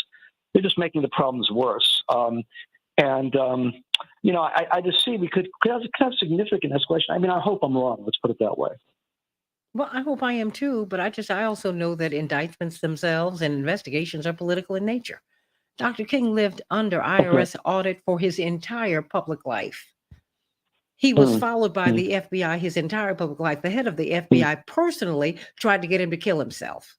That's why when you see him accepting his Nobel Peace Prize, and when he leaned into that lectern and said, with his arm looking like a real black man, he said, look, I accept this on behalf of the Negro people of America. That's what he was speaking to. He was speaking directly to J. Edgar Hoover and Clyde Tolson. Because these people were trying to destroy his marriage. They tried to destroy him, and they are implicated very deeply, profoundly, and believably in his murder. He was killed a year to the day, to the minute that he faced off against the Vietnam War. So when you talk to me, talk to me about something else. My brother's walking around here as a felon, one of the most effective congressmen in the history of America, because they wanted him out. You ought to be tired of this. If you want Donald Trump out, cut the deal and get him out. This is not working. You ought to know only a fool continues with a process that is not working, Dr. Yuri. This ain't working. He's becoming more popular by the day. By the day. Reverend Dr. Yuri. Good morning to you, Santita, and to your guests. His increasing popularity, I think, is troubling. At least it should be. We've seen violence. We've seen Shay Moss and her daughter face tremendous backlash after they had been targeted for allegedly manipulating voting outcomes in Georgia. Cutting a deal with the art of the deal is not going to happen. That's why we're here, is that the deal was not cut when there was an opportunity to address the documents question or respond to some of these other issues. I think that's why we're here. He was not going to cut the deal, just like Big Brother Dwight said at the end of the 2020 election. He was not going to leave the White House willingly. So let's just be real clear on who you're dealing with. The real question becomes, to what extent do we, for some, give it a pass? It's emotionally charged on both sides of the discussion, regardless of which perspective you may take. The real question becomes the credibility of the criminal legal system in America, when it's not so much this attention on the former president, it's how indictments and charges are raised for regular everyday people in state and federal courts across the country each and every day of the year. And so if there is this sense that there are certain limitations depending on what your status may be, former president or someone with wealth and means, we see it every day, then I think it portends a much more sinister outcome for the rest of us who don't have that claim. And so I think on one hand, the credibility of the system is actually wrestling with itself, because as Bill Barr, the former president's own attorney general, has said, is that these are acts for which the former president knew the information he was operating off of was false. He had been told that multiple times. I think there's more here than just the optics of a moderate Republican Party trying to regain control from the kids who are having a food fight at the table, and the Democrats who are just trying to win by whatever underhanded means could be used. At the end of the day, the issues with the United States continue to be with itself. Looking at the nation in the mirror is the problem. And until this gets resolved along with other issues, whether he takes a mugshot or not, he's not going to get anywhere. He's not a flight risk. He's got a Secret Service detail. He goes everywhere with Secret Service. You're going to find him. It's not like, where is he going to hide where somebody's going to not going to recognize him? He's not going to put on a disguise. So some of the things that we are wrestling with in terms of how the process plays out really requires us to just kind of, all right, everybody hold your powder and let's see how this plays out. Because at the end of the day, that's why the system, we argue, is a system. If we've lost total faith in the system, then all of the things that we have forecast and talked about as possibilities are going to become truths. The violence is going to become escalated. The reach is going to become much farther, and the system is going to implode on itself. Well, it already has. I mean, the fact is the system itself has a lot of rot in it, Reverend Dr. Yuri. I mean, that's what we've seen the system. We've seen the government politicized and weaponized against citizens. And it happens generally against people who are progressive. That happens all the time. And so the question for me is, what's going to work here? All we're saying is what we have been seeing has not been working. Before I go back to the rest of the panel, let me go to Robert from Gurnee. Robert, what's on your mind today, sweetie? How you doing, Santita? It's great hearing your voice, Robert. I just wanted to comment on this whole Trump thing. I think that it holds an irreparable tear in the idea of a more perfect union. Why so? Why that?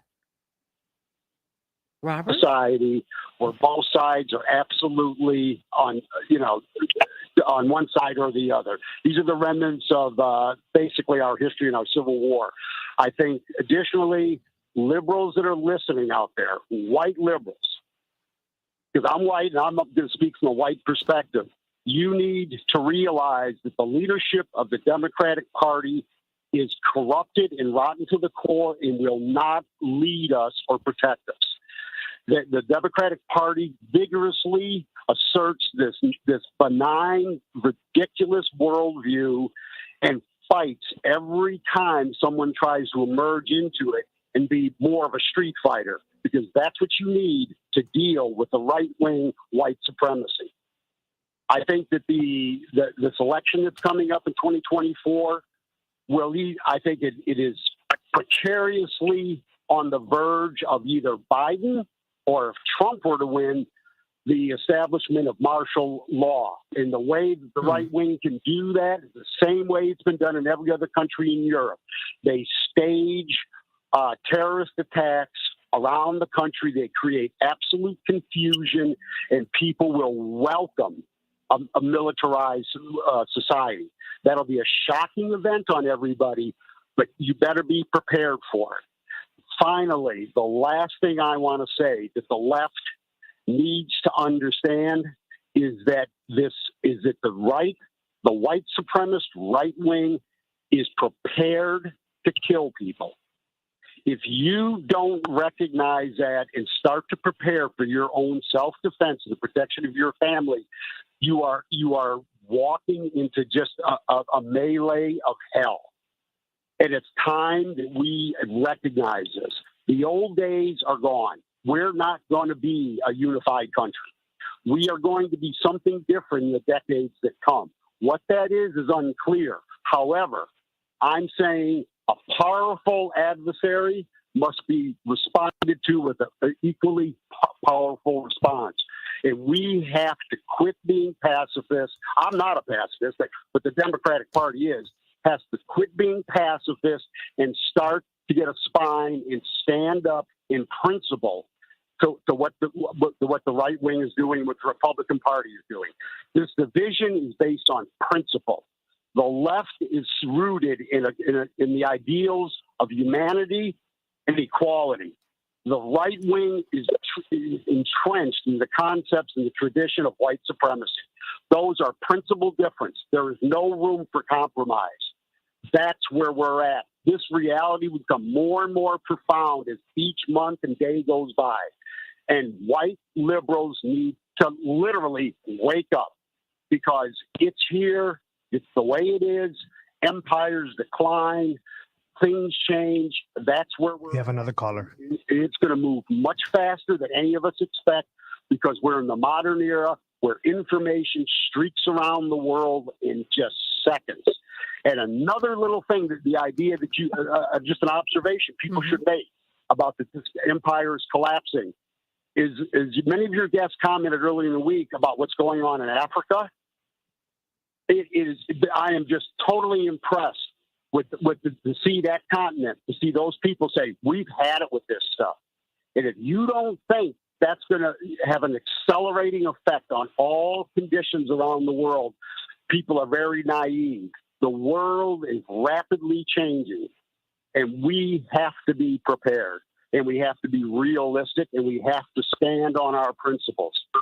Well, and that's where it's at. You know what? I hear you, Robert, but I would never call Dr. King passive. And I'm not, he was a pacifist, but he was not passive. Jesus was a pacifist, but he was not passive. I think that nonviolent resistance works. It does work. Yeah. And I'm from that tradition and I'm going to stay here with it. But what we have been on the left has been passive. We're passive about registering people to vote. We're passive about not having an executive order that protects everybody's right to vote. We're too passive. We're passive about the wrong things and we're active on the wrong. But stay right there, Robert, because I want to get a couple of callers in before we go. But I'm feeling you. But did Robert drop? Okay. All right. Robert's still on. Okay. Sharon dropped. Oh, okay. Robert, I wanted you to get your final comment in. Robert is still there. Yeah, absolutely. The main thing that the Democrats or the left needs to, I think, really do is we need to announce the pillars of humanity and civilization. We need to fight for these basic rights. We need of housing, of food, of medical care and education. Everybody grasps that is slipping away from us, and everybody would then be drawn to that kind of thinking because people see it. People see that everything that is secure in your life that has been is slipping away. And that's what the Democratic Party, if it's going to have any legitimacy, needs to boldly state our rights, not just an aspiration. It's a right. But you know what, John? Robert, I tell you what, before the Democrats or even the Republicans do it, we have to do it. We have because they have to follow us. We can't follow them. Agreed? Touche. That's absolutely right. Okay. All right, sweetie. Let me but Robert, what are you hearing? Because I know you're going to be on WAOK on Sunday from 1 to 4 Eastern Standard Time. You hear Robert. I mean, we hear a lot of things that people. We hear what people are talking about. That's the beauty of talk radio. We hear a lot. What are you hearing? I mean, because I my whole thing is just this strategy that they've got with Trump ain't working. I'm with Dr. Gibbs. I'm with Dwight McKee. I'm just saying I'm not mad at anybody. I'm just saying he's becoming more popular. Do you think you need to come up with another tack? Absolutely. I think one of the biggest issues the Democrats have with regards to Trump is even after, this is the third election against Trump, they still don't quite know how to counter him because he's not a politician, because he's not the traditional by the playbook type of person where you attack him on policy or you attack him on, nobody's sitting here like, oh, I disagree with Trump's healthcare plans. Nobody knows what the hell Trump's healthcare plan is or his education plan, but because it's this cult of personality, and Trump has this ability to speak to people exactly where they are at, to make every single person feel that they are understood. You have, I went to one of his rallies up in North Georgia in Dalton, so you're surrounded by trailer parks and agricultural fields and stuff. You have some of the poorest people in the state of Georgia, uneducated, poor with drinking water, former mining areas, those sorts of things. And when I spoke to them, they truthfully believed deep down in their hearts that this man, this billionaire, cared about them. And he was only sitting there to fight for their rights. And Democrats have a difficulty in communicating and connecting that way. They may have the policies that point that way, but they'll try to have a Harvard academic come down to Dalton, Georgia, to explain the LIBOR index to these people, as opposed to simply saying, "I'm fighting for you." And people will believe what they hear a lot faster than they will believe what they see for some reason. And I think Trump has mastered that. And going into this next election cycle, like, yes, you may beat him this time, but there's literally an entire generation of Trumps coming up behind him. And if you don't figure out how to counter this strategy now, you're risking the next decade or so of American politics, because the Trump generation is not it is here. It is the majority of the Republican Party now. And if you can't beat Trump, you can't beat Boebert or Gates or Marjorie Taylor Greene or George Santos or anybody else. August from Chicago, what's on your mind, sweetie? Hey there, Gary. Haven't spoken with you for a long time. It's wonderful hearing your voice. On the previous caller about the right and the left, there's only one thing the American people have to really come to grips with. The rich are going to get richer and the poor are going to get poorer. Two parties are not enough for 330 million people. There's only really one party, and that's the oligarchic party. Because if you look at the funding for these elections, it's about the same. The rich buy both parties, and they always win. Now, I want to say something about Niger. I think it's the Independence Day of Niger coming up, right? Today or tomorrow? And the whole point about Niger is that the United States have militarily annexed Niger already. If you think that the United States would leave $100 million big military base to spy on all over Africa, and also as a military base to attack anybody else, and would leave, then you're a fool, because that's exactly what they have done. And the reason they don't call it a coup d'etat is because they have to end so-called aid by law of the United States. What is the aid? It's that president sold out the Niger people. He just took money and gave the country over to a foreign power, the United States, to be more powerful than his own country. That's the same thing that has happened in various other countries. And the point is that you got to measure things by two things: the money and the guns. And the same thing what happened with the Ukraine is that the United States bribed Kravchuk, who was the president of Ukraine, who had been left the world's third largest nuclear missile arsenal by the Russians when they granted Ukraine independence. Now, I'm going to repeat this. They had the third largest nuclear missile arsenal, greater than Britain, France, China, Israel all together. So what happened to those missiles? So and here they are begging for protection that the Russians had left them all this self-protection and military independence.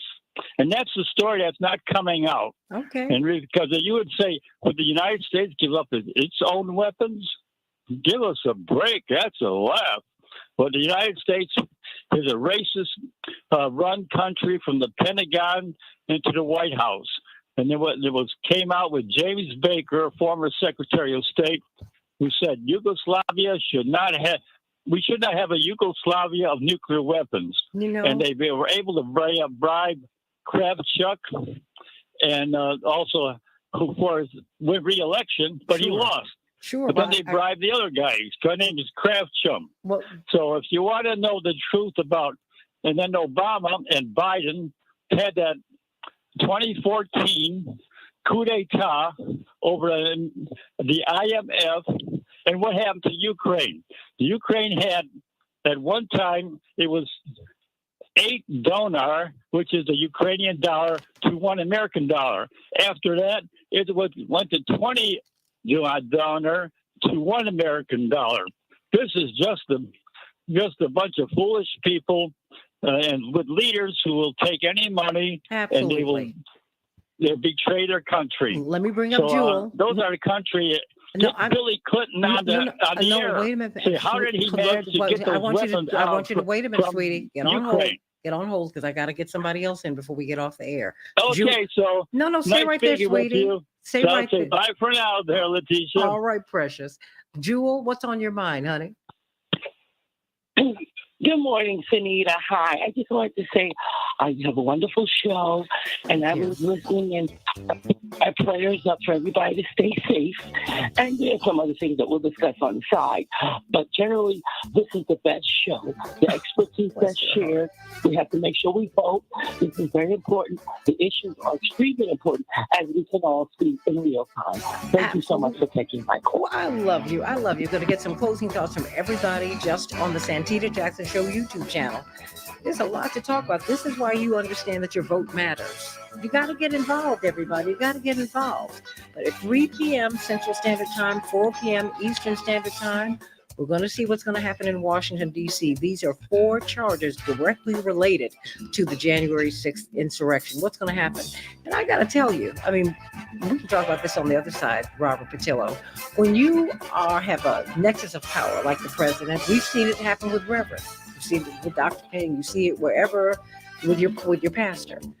You have a lot of staff members and a lot of people who are jockeying to get the ear of the person who's in charge. So you get all kinds of information. Some of it's credible, some of it's incredible. I'm not making excuses for anybody. I'm just letting you know how it works. We know the Hunger Games. We all go to work. Think about that, everybody. And we want to see where this is going. Will this make Trump more popular, or will it begin to unplug his popularity? You let me know. 773-763-9278 tomorrow.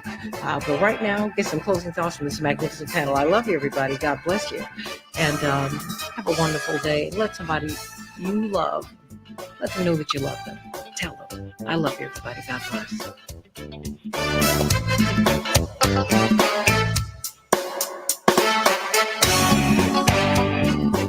I'm going to go through the whole panel if you all are still there. Dr. Gibbs, some closing thoughts from you.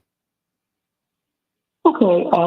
I think that what needs to be done right now is for the Democratic Party and for the activist left to do a certain amount of soul searching of how their failures contributed to the rise of Donald Trump and the continuing popularity of Donald Trump, and why so many working class people, both whites and sometimes non-whites in many cases, are supporting Trump even against their own economic interests, maybe against their better judgment, and why people like Biden, or honestly people also like Alexandria Ocasio-Cortez, aren't really doing a very good job of reaching working people.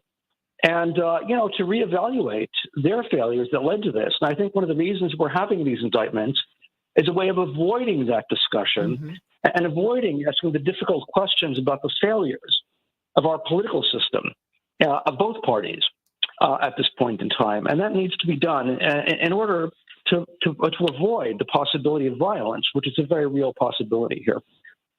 Well, we are going to see Reverend Dr. Yeary.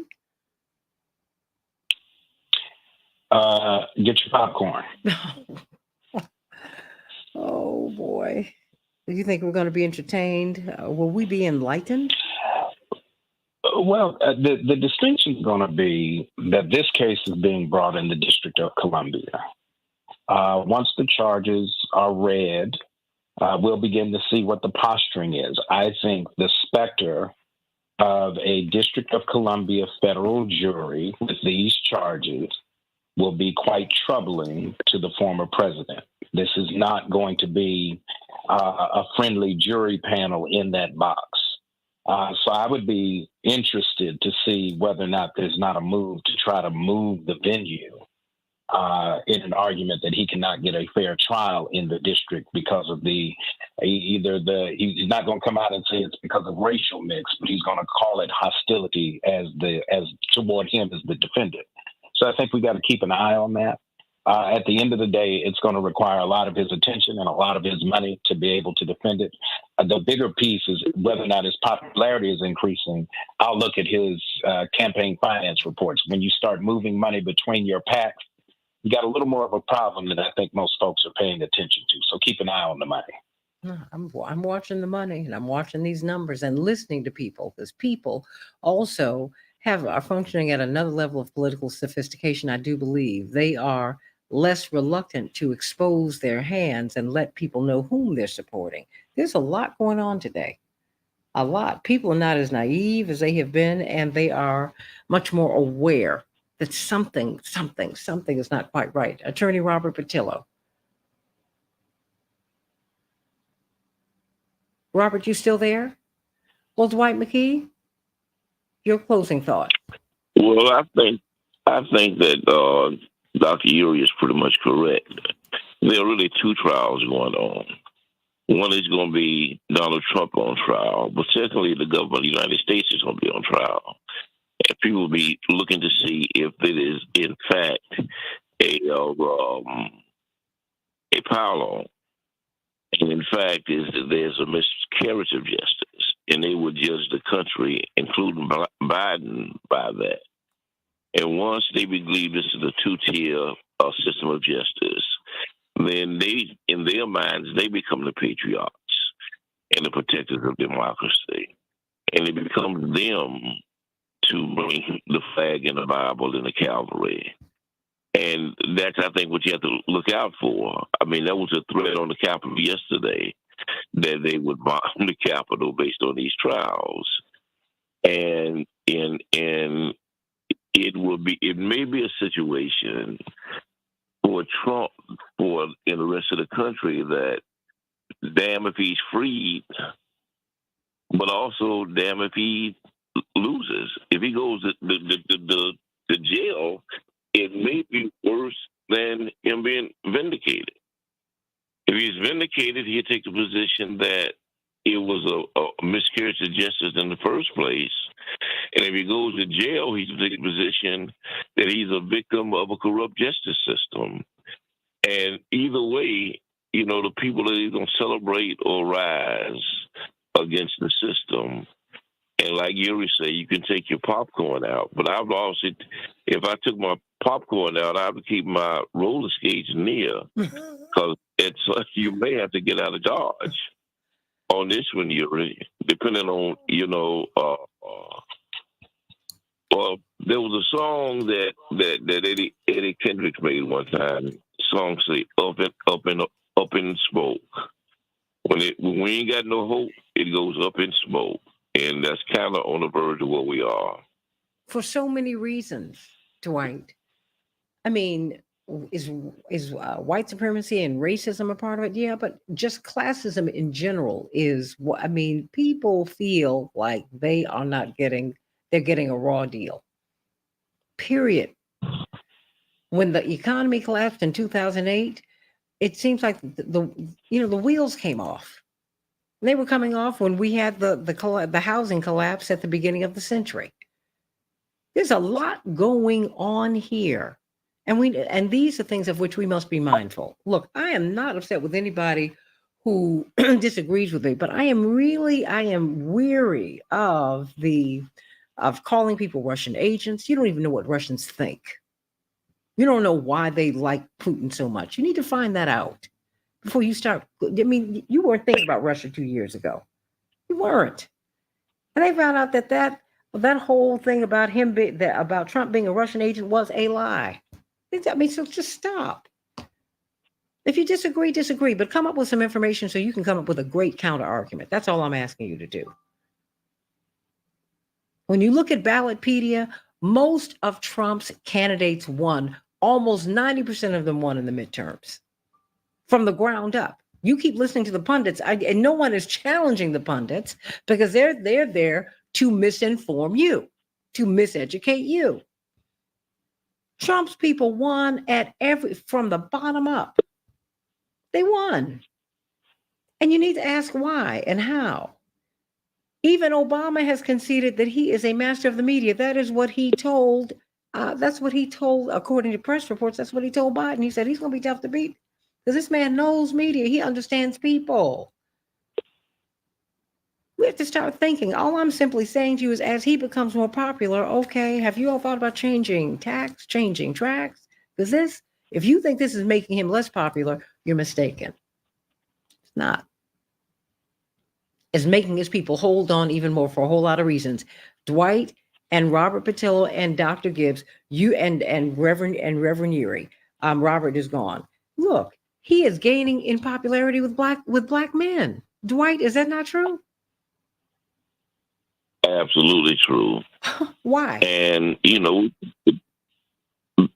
because he represents their interest a little more. He understands who they are a little better.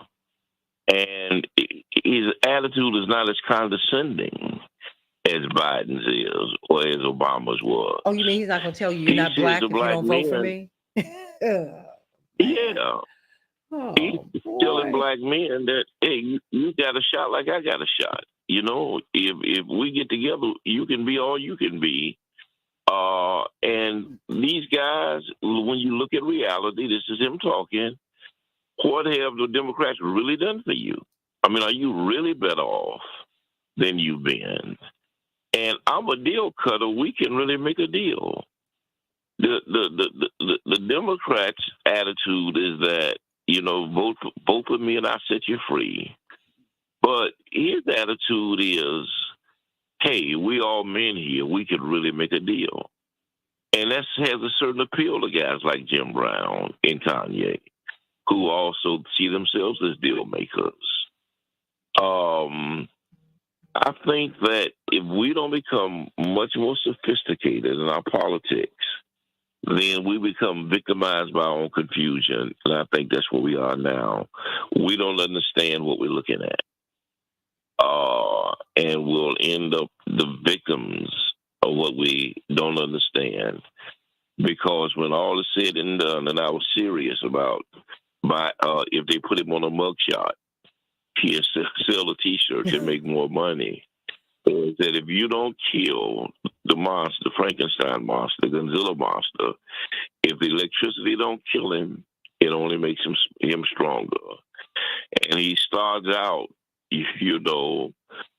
knocking down buildings, but if you're not careful, he ends up breathing fire. So what should the Democrats do? So what should the Democrats do? Is one, they have to reassess their values, that who they really represent, and the base that they want to represent. There has to be policies that reflect that base. They can't become a class of middle class, quote unquote progressives, or a class of people who are status quo, whose job it is to protect the status quo, but to do it in a very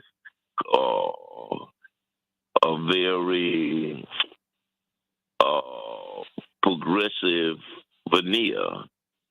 Is they have to reach out to the poor. They have to extend their base to the poor, to the disenfranchised, to the homeless, to those who those who are not really represented in the economy, and then to black people. They could have to deal with the compensation to blacks, to the natives, to the brown people.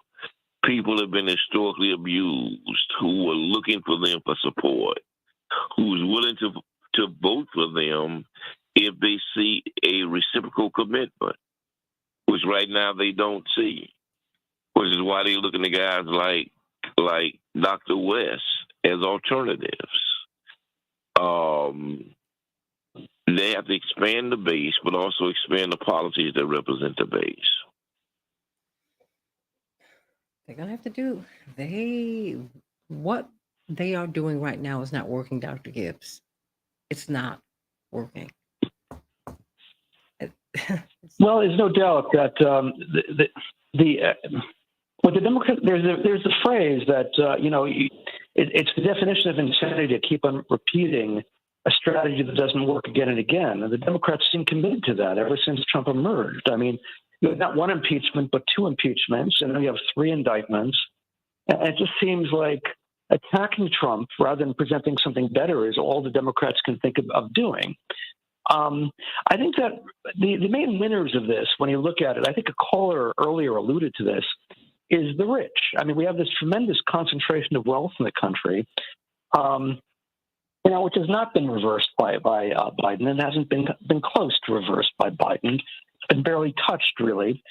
And I think these sort of tribal culture wars, the personal war against Trump and so on, it's a distraction, I think, from what's really going on in this country. And there's no doubt that the loss of confidence by much of the public in institutions owing from this concentration of wealth, and also by endless wars, I think, as well, the fundamental failures of the system, I think that contributed to the rise of Trump.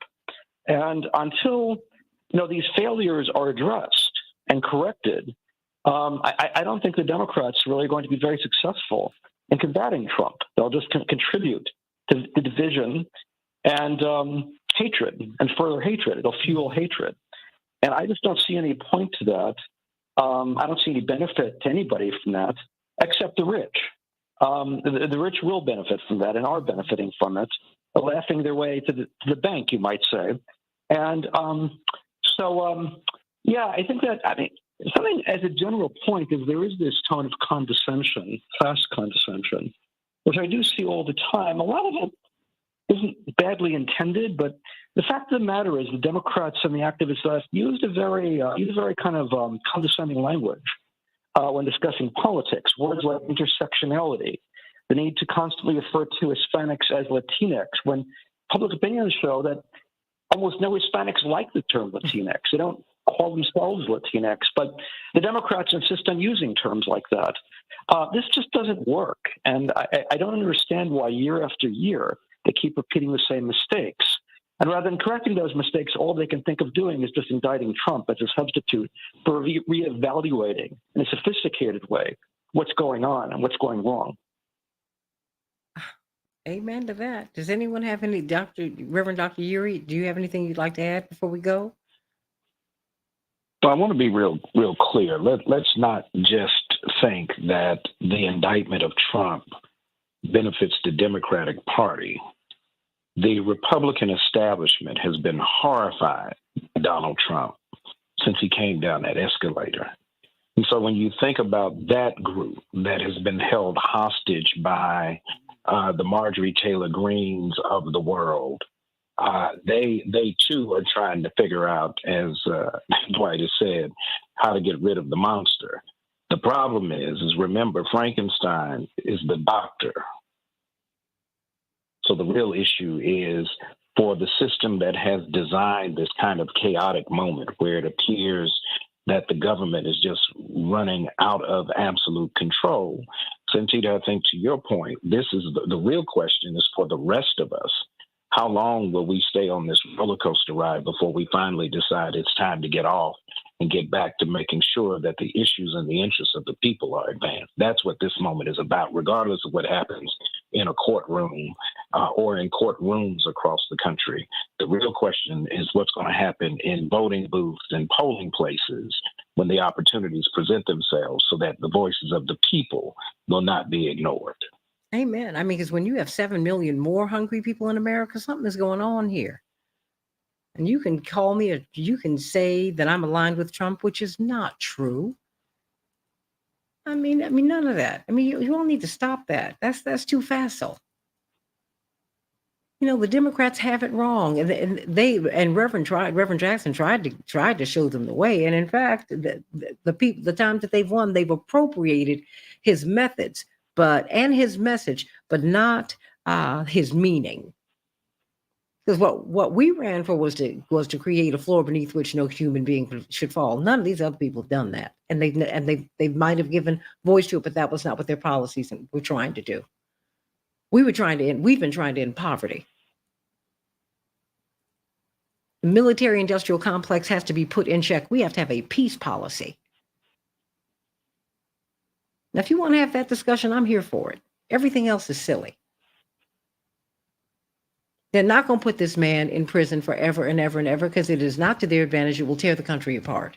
That's real. They know this. So now what's next? Do you want to end poverty? Do you want these 7 million people who are not going to eat today, or they're not going to eat enough? Do you think that they should get something to eat? While you're shoveling money to Ukraine and you don't even know why, while 3,000 reservists at least are going over there right now, you don't know why. That's somebody's mama, daddy, brother, sister, friend, beloved, uncle, godfather, godmama. For what? And you don't want to ask why some of the top people in power have children who work over there for the gas companies, and you don't want to ask why? You need to be asking all these questions. Grow up in your politics, everybody. I want peace, and I want a peace dividend. So I am going to let everyone go unless anyone wants to say anything else. But Dr. Gibbs, so glad that you got up early with us and stayed with us for a long time today. Is there anything you'd like to say before we go, Dr. Gibbs? Well, that one big issue that we don't like to deal with in America, we haven't dealt with for a long time, is class. And it's not the only issue, certainly. We have race, we have sexual preference, there are other issues. But the class is one issue we just don't deal with. And it's about time we start dealing with that issue and start addressing the fact that the working class in the United States has really had a pretty raw deal since at least the 1970s. And, if we keep ignoring the working class, we'll get more and more pathological results, such as the emergence of Donald Trump. Let me add, by the way, that, it's very interesting that in some respects, Bernie Sanders has some similarity to Donald Trump. And some of the people who voted for Sanders in the primary then went ahead and voted for Donald Trump. He was an anti-establishment figure. Now, you could say he reflected the better angels of our nature, whereas Trump did not. But nevertheless, both men reflected a kind of an anti-establishment impulse, a sense that the system is rotten and needs to be replaced. And I think something that the Democratic Party is very resistant to is any kind of change whatsoever. Mm-hmm. It's very striking to me that, Hillary Clinton, after losing a race she shouldn't have lost, she was not discredited at all. I mean, there was no real replacement of the Democratic leadership after the debacle of 2016, and that was a mistake. What we needed was a reevaluation of what they're doing wrong, and that they simply refused to do. And instead, all they can do is sort of throw rocks at Donald Trump with no success at all, as far as I can tell. It just seems like a very bad strategy and one that really needs to change. Yeah, Biden won the presidency, lost everything else. As soon as he won the presidency, these people came in on him because guess what? Trump was winning from the bottom up. The state legislatures, the House. Right. That's what he's been doing. I'm not talking. These are not numbers. These are not feelings I've got. This is Ballotpedia. These are just raw numbers from the election cycle. That's right. No, it's true. And I suppose one other thing I do want to mention is people want to pretend that the Ukraine war is not a political issue, but it is, and it's one that vitally affects the domestic economy. Mm-hmm. It's diverting resources from things like, feeding hungry children, for example. It's diverting resources from all sorts of things. It's driving climate change, the blowing up of the Nord Stream pipeline, for example. And I think that we need to start looking at Ukraine war as a political issue and start debating it in a serious way. Something I think the media and the political establishment so far is very resistant to doing. But again, that has to change. It's got to change. I mean, when I see these pundits, I'm like, where are you guys? Well, I know where they're living. Because, I mean, please, I get DC, I get New York, I get it. I've lived in both places. I get it. I'm in and out of there all the time. These folks, I mean, they have the most abysmal records of prediction, and yet we listen to them all the time. Like, what are you all talking about? You're not even out here with people. You tell me that gas is under $4 a gallon. Not in my neighborhood. Less than a quarter mile from my place, there is a gas station. The premium is almost $6 a gallon. It's $5.60 a gallon. I mean, really? Come on, everybody. I go to the grocery store, spend $100. I haven't bought a chicken. Haven't bought any seafood. People are hurting out here, and they're angry. I'm sorry, Dr. Gibbs. Oh, please. Well, one of the things we're seeing also is just that I keep seeing we have this problem of sort of a media bubble where we're really very detached in a very unhealthy way from the lives of ordinary people, and this is being reflected in economic reporting. And you're seeing pundits again and again. I see this all the time, saying they're mystified by the fact that the public is so upset about the economy. The economy looks great, and the public just doesn't get it. It must reflect some innate stupidity on the part of the public. And, it's not addressing the fact that people really are suffering right now. And, being lectured by people in the media is not. There seems to be very little self-awareness in power circles, not just in the media, but also, in the Biden administration, very little self-awareness of how this is looking to the public, and very little awareness of their own unpopularity, it would seem. As you noted, Biden is not a popular president, not at all. He's way underwater. He's probably the most unpopular president. He's more unpopular than Carter. Yeah. I mean, his average popularity rating is significantly below Carter. That's right. Significantly below. I mean, and so you want me to argue blue no matter who? That I'm not going to lose my credibility over that. And plus, I don't believe in that. I don't. Yeah. I want to argue for that which is right, Dr. Gibbs and Dwight and Reverend Dr. Erie, and that's it. I want people to be able to eat. Our pastor, Dwight and I shared the same pastor, Reverend Clay Evans. He said, I've never seen God make a mouth he couldn't feed. It's just that simple for me. And if you're not arguing that case, if you're not arguing for that, if you're not legislating for that, if you're not pushing for that, then my ear closes to you. It doesn't close to you. I'm just like, what are you talking about? Those are the issues that people are dealing with. The white working class, they are angry, they are upset, because they cannot afford to rent an apartment in the cities in which they work. They can't. And no one wants to deal with that. You've got a lot of angry white people out here because they believe that the American dream is no longer within reach. Yeah, that's a basic fact of life that we've had really for 40 years now. It's gotten worse over time. And, I think there were two big events here that led to Trump. One was the financial crash of 2008. Oh, yeah. Which really was a terrible event and handled very badly, I would say, both by Bush and honestly Obama, too, handled it very badly.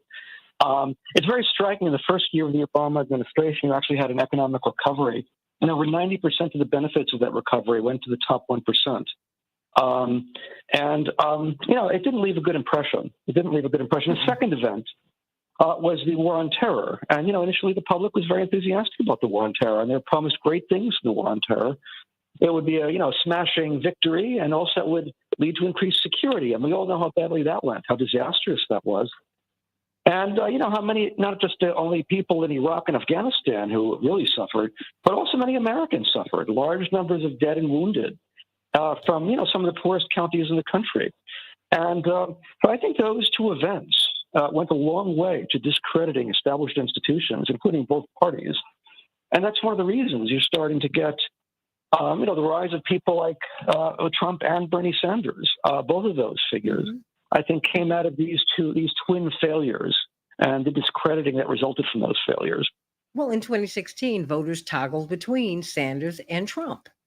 And when Sanders didn't make it through, the race would have been on had it been a Sanders-Trump matchup, and I think Bernie would have won. But the corporatists who favored Trump did not want Bernie in it. That's the dirty little secret, y'all. The corporatists in both parties wanted Bernie out, and they got him out in 2016 and in 2020. I think the Democrats are much more worried about Bernie Sanders getting the nomination. They were about losing the presidential election. Absolutely. Oh, yeah. They're worried about that. And the results are for all to see. And, I just don't think these indictments are a very effective way of dealing with these problems. It's just a way of covering up these problems. That's the main effect of it, as I would see it. Well, I can't let any of you out of here before you speak to, because not that I'm not watching. Wait, is it? I think who is it? Is it Arlene? You said they're racist. No one was saying that they were not, but I'm just saying there's a little bit more to it than racism. But you were saying that Bernie is supporting Biden. Yeah, that's a political reality. And they are not ideologically aligned. Period. And we keep putting a Band-Aid.